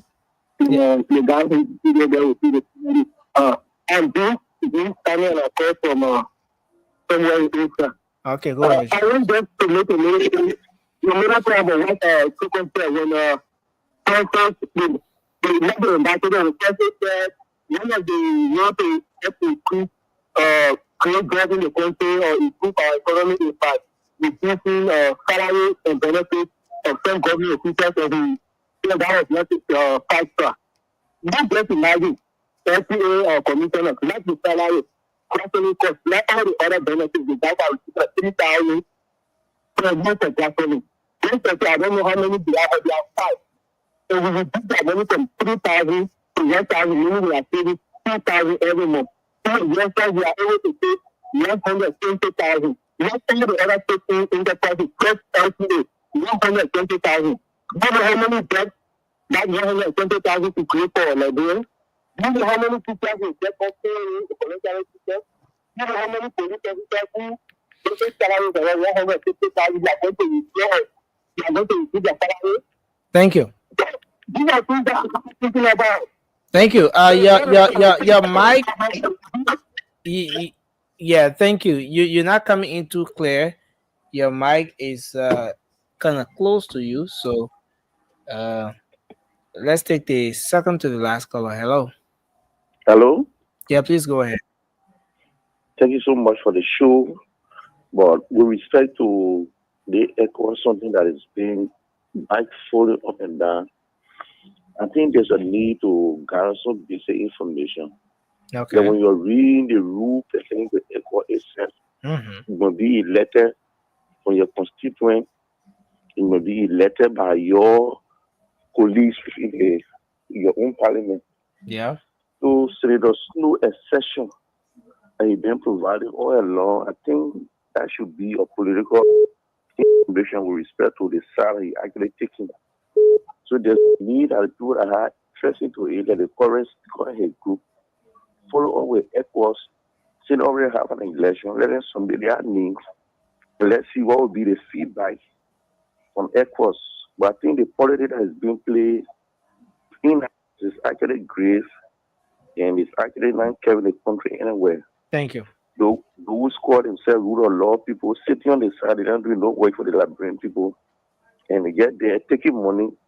They are fooling the rest of the people. It's not actually to the country, but thank you for the show. Thank you. Let's take the final caller. Hello. Yeah, good morning. Morning. That's you want to just walk away from the radio? The feedback is terrible. Yeah, got me? Yeah, go ahead. Yeah, so as I follow your discussion, I understood that the current elections that were conducted on our own internet is in line with Ecowas rule and procedure. The procedure is that the ruling party should not have dominant representatives sent to the parliament, and that they should have a female representative that will come from our local parliament to represent us. So such decisions, I don't think the Ecowas parliament will refuse those that will be going. So I think Elisino is trying to be contradictory when it comes to. Okay. Your line is terrible, but I appreciate your input. Folks, this is all the time we have to take calls. Are you sure it's not your phone? Like everybody calling got terrible lines. I'm just saying. The guy is in a very noisy environment, and then at some point he just went off. But we can do our closing now. Let's take 1 minute each to do our closing. Beginning with you, Charles. We could just follow the queue. Just do any order. As I make a quick adjustment here. Yeah, that's it. Let me say thank you again. Tonight was a great interactions. Again, with the issue with Ecowas delegations, the elections that were held today. I personally don't have authority to speak to these issues in depth, but all I can say, Ecowas has their own rules. So whatever the majority speaker or region speaker is doing, whether it's going to yield fruits or not, at this point I can't say anything.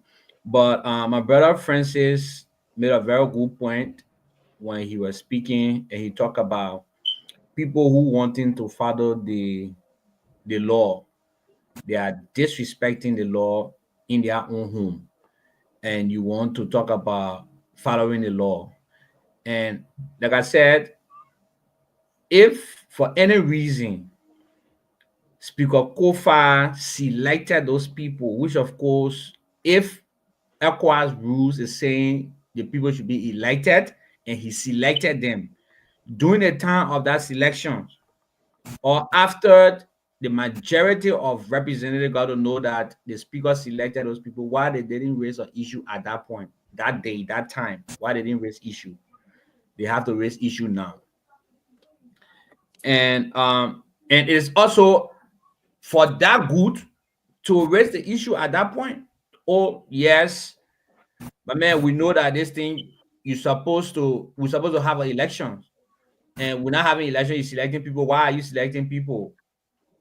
And I think the speaker are going to rethink about it, and we're going to go to the elections to do the right thing.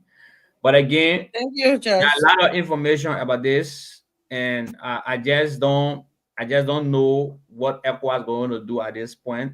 But I wait to see if whatever the unconstitutional, disrespectful representative speaker, thank you, Charles. Speaker is doing, whether it's illegal or not. Well, yeah, adjectives. Our only female doesn't want to hear that, so he's going to cut you off. Miscalculation, but about me, I don't care what I hear. I just want to. I hope everyone will go for their 1 minute exact. I'm monitoring the time. You went more than 2 minutes. You want to talk about time yet? No, you see no, the corruption I can do yet? Don't do that, Amy. Don't do that. You went for 2 minutes. And you want to. So, Amy, who next? I'm monitoring myself. Yeah, you call yourself real local. Go ahead, Francis. I'm monitoring myself 1 minute exact. That's not true. All right, Charlie, please give me a chance. Let me just share my piece. Overall, I think we had a good show, even though in the middle of the show, I have to switch my device. A lot of people were calling me earlier.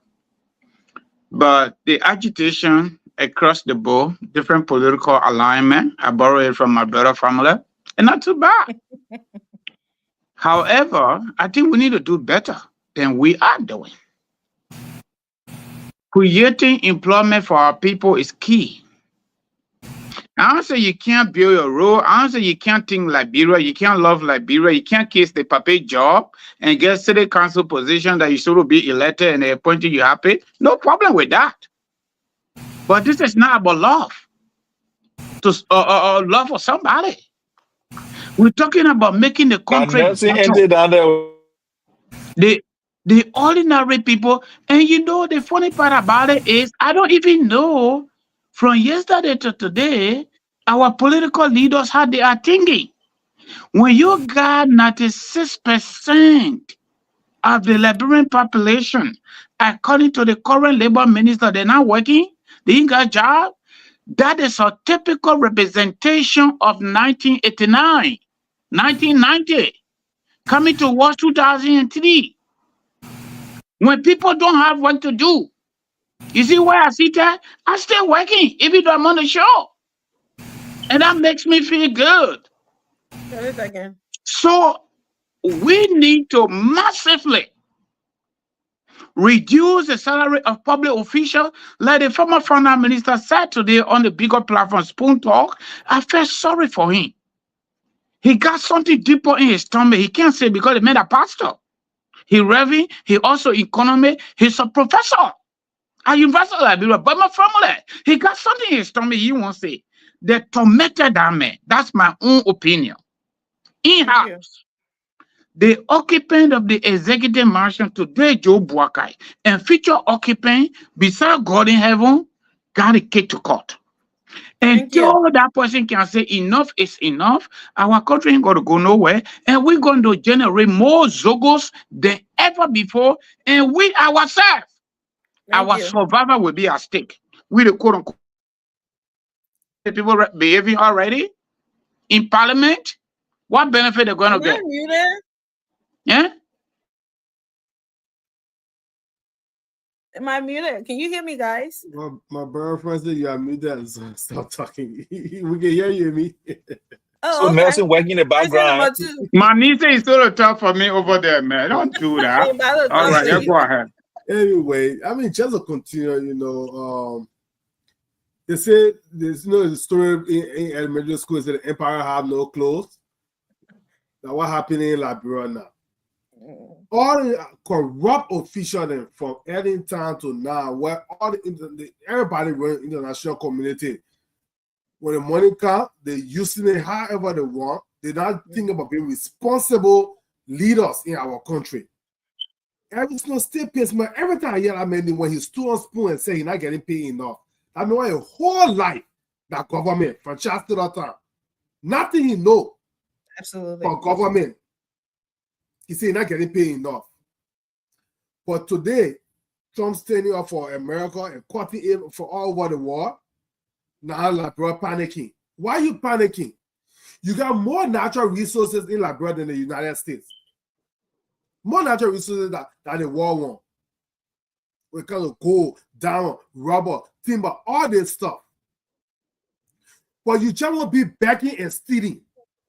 You beg, you steal, you beg, you steal. Then the poor Liberian post continue to suffer. And you're intentionally give them substandard education so they can think for themselves good. That's why you force that you can call about madness came in District 10 in Monterey County. Because you can call about know when there's peace on Capitol Hill, they will know that he not nothing. So he just made noise. District 10 people they say that good thing you can do. So instead of that noise, you can get in noise. And the children go to deplorable schools. They don't get good health care. Nothing. He's not advocating for District 10. They say, oh, he talk. But Liberia, the private sector is where we need to focus our attention. But in order to build the private sector, we need to cut the waste from the public sector. And all waste in Liberia. Go to the greedy people. The top officials in the 3 branches of government. All of them drive BB car. When they become official today, are trying to go to Ghana, Nigeria, the US. They are poor posted in Liberia and say, I was there in South. Now, all the people are people. Election time, they can't say, they're far cup of red, they're a bag of red, then vote for me. Do every time you vote for other people, that their family get richer, your family get poorer. Liberia, we don't have to depend on aid.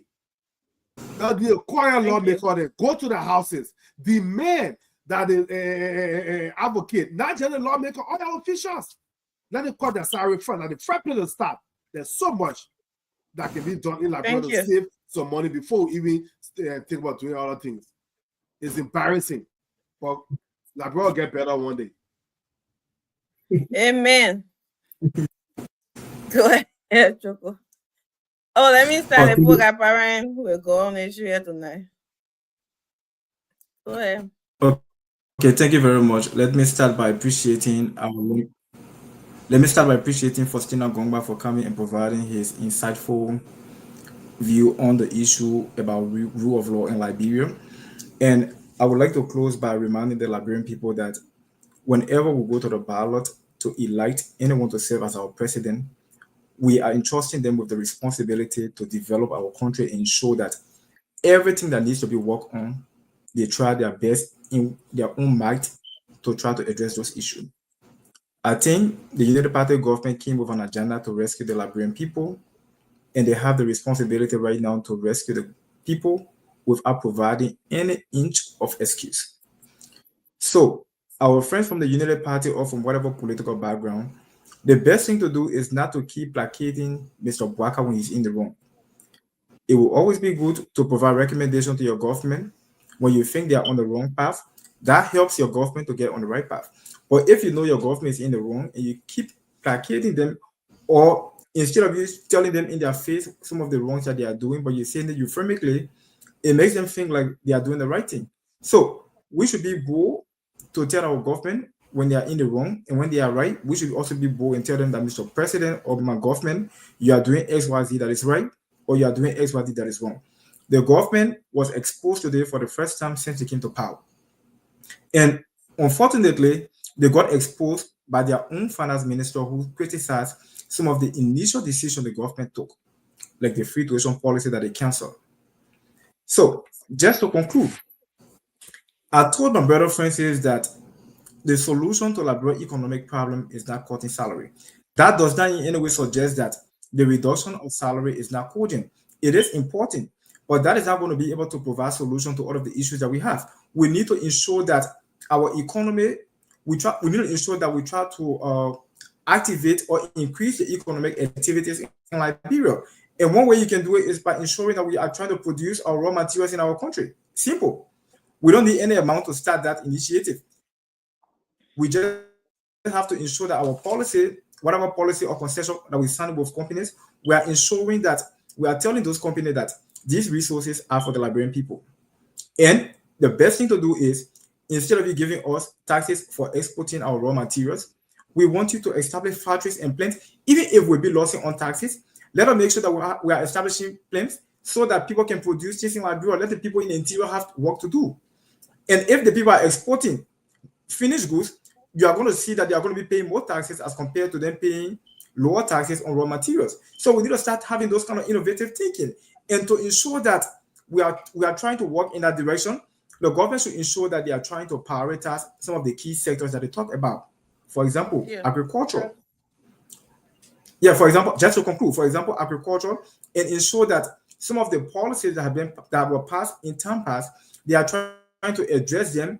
And regardless of the international power that we are going to be hurting, be brave and tell those big companies, whether you're from America, Europe, or what have you, tell them that you have to do what is best for the Liberian people. And we should stick to it, and that is the only way we're going to develop. So even if you cut 5,000 or 5 million for people's salary, it's just going to be 5 million. What can 5 million do? It cannot even transform the education sector in Liberia. So we need to think innovatively and tackle the bigger picture and start. We shouldn't focus on smaller things that cannot make any major impact. Let us think about making major impact that will impact the entire country. Thank you.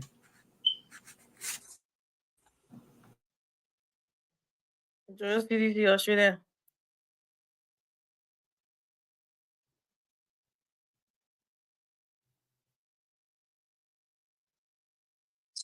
Okay, gentlemen, I want to thank you guys. I think it was a really wonderful show.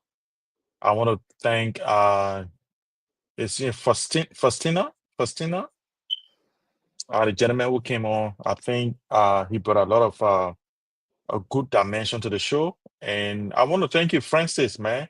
You came and you brought something that we haven't had here for a long time. That Francis used to bring it, Francis Jabate, but it's Francis. Francis is just Francis. So, but I think you supported this government, and you are speaking to the power. I think that's a strange thing for the Liberian people. It's going to take a long time for them to Even for embrace you. Please don't interrupt me, territory. I'm sorry. It's going to take a long time, for you to be embraced by the society. But that's what life is, man. If you are taking or a route nice, seldom taking, you face, those sort of, things. Just So, 30 seconds. welcome on board. So the thing I want to say is that President Boakai does not know what he's doing. President Boakai came to power not knowing what he was coming to meet, even though he's had all this experience that people talk about. But now we have a country that is run by a man who does not even know what is going on. That he has to be reminded when to drink water. Say, drink some more water. He has to. It looked like the public was choking on his own spit. You gotta tell him. Yeah, they say no, I'm trying to go now. I'm trying to go on the podium and go talk. But guys, No, you have to go to the point, man. 30 Because seconds. As he had to, he really we- something here. Nelson, I know you're angry. I know you're angry because you are uncovered UP pressing. Yeah, It's he's okay, a but UPS. please, That's true. please, know, yeah. He's When a people I come on don't, the show, when they used to have be to. insulting I George don't Weah, have to. President Weah, you used to be sitting down quietly. But this time, as soon as somebody say Boakai doesn't know what he's doing, they don't want him to shut up. You start No, muting, you because you start doing all got type of 1 things. minute and No, you taking that 1 minute to go over no, but everything you guys else. You come to interrupt me, your so that's point. why I still have some time because you are No, interrupting me. you done. You had 30 seconds and you No, just I'm using not all yet done. phrases. Please, Nelson please. Okay, is a let me. uncovered Okay. UPS. So, Josh, can you take your 30 seconds to just conclude? So We're look, seriously out of I just want to. I'm not in sympathy with the senator. I think he's from Maryland. Maryland is where I grew up. I wasn't born there, but I grew up in Maryland. I went to high school there, and a lot of people there know me. So one of the things is that I don't feel pity for him. I feel that he's a selfish senator, and he got what he had coming. And for the fact that Liberia is in such a state, will tell you how unprepared these people were when they were making all the noise. Everything President Weah did was wrong, was bad, and today they are doing double what President Weah did, and even going beyond and doing the worst things. So look, that's the Liberia we have, but we just need to, according to our finance minister, pray. Let's pray for Liberia so that they can cut the money that's coming. Thank you, So that's Josh. it. You said Guys, have a you grew up wonderful morning. in Maryland So County. Yes, I You grew up in went to Cleveland, school. man. Cleveland. I Is went that to St. Francis High School. is that the school where everybody you had used 3 to to 4 I mean, minutes. don't bring that thing I yet. hope I get finished. you used to spy from Perfect Key? Was that the same Prophet Key school and where myself you and went to Perfect school in Key were in Abidjan, school? Ivory Coast. And you It used to was a spy mission. for him, right? It was a private mission school in Abidjan. That's why Prophet Key and I But why Private. were you always spying for Perfect Key? I Prophet mean, Key, anyway, Prophet Key, that's fine for me. You're not pass. come on. Let me go ahead. Please, you're not saying So, a big girl. You're not saying. it's funny tonight how everybody is trying to make fun when the former finance minister said something about praying. And I don't know who people think here saying that God, you would pray and just lay down in your bed and then God would just blow your ceiling and start throwing what you want down. We all know that you pray and work towards it. I don't think any Liberians, it's an insult to our people for you to sit here and say, oh, you don't just sit down and pray and then something, which I don't think that's what anyone in Liberia. And when the finance minister said pray, I think what we're lacking in Liberia, we don't know Liberian problem is also spiritual. We sit down here, we know all the big bull, you cannot put the economic to the dictionary to the top, then we think that's all to it. No, we also need to do that, speak the BB boy, and also pray for Liberia. There's a lot that has been done in our country to innocent people. It's a lot of innocent blood that have been shed. And then for us to come in when people talk about praying, it's a funny thing. It's kind of disturbing, right? Not many slave decay in America. America say for booming. people to Just stop also that. say that you're disturbing me, brother. Thank you. For my brother Judge is right when he said President Boakai did not know what he was coming to meet. Facts.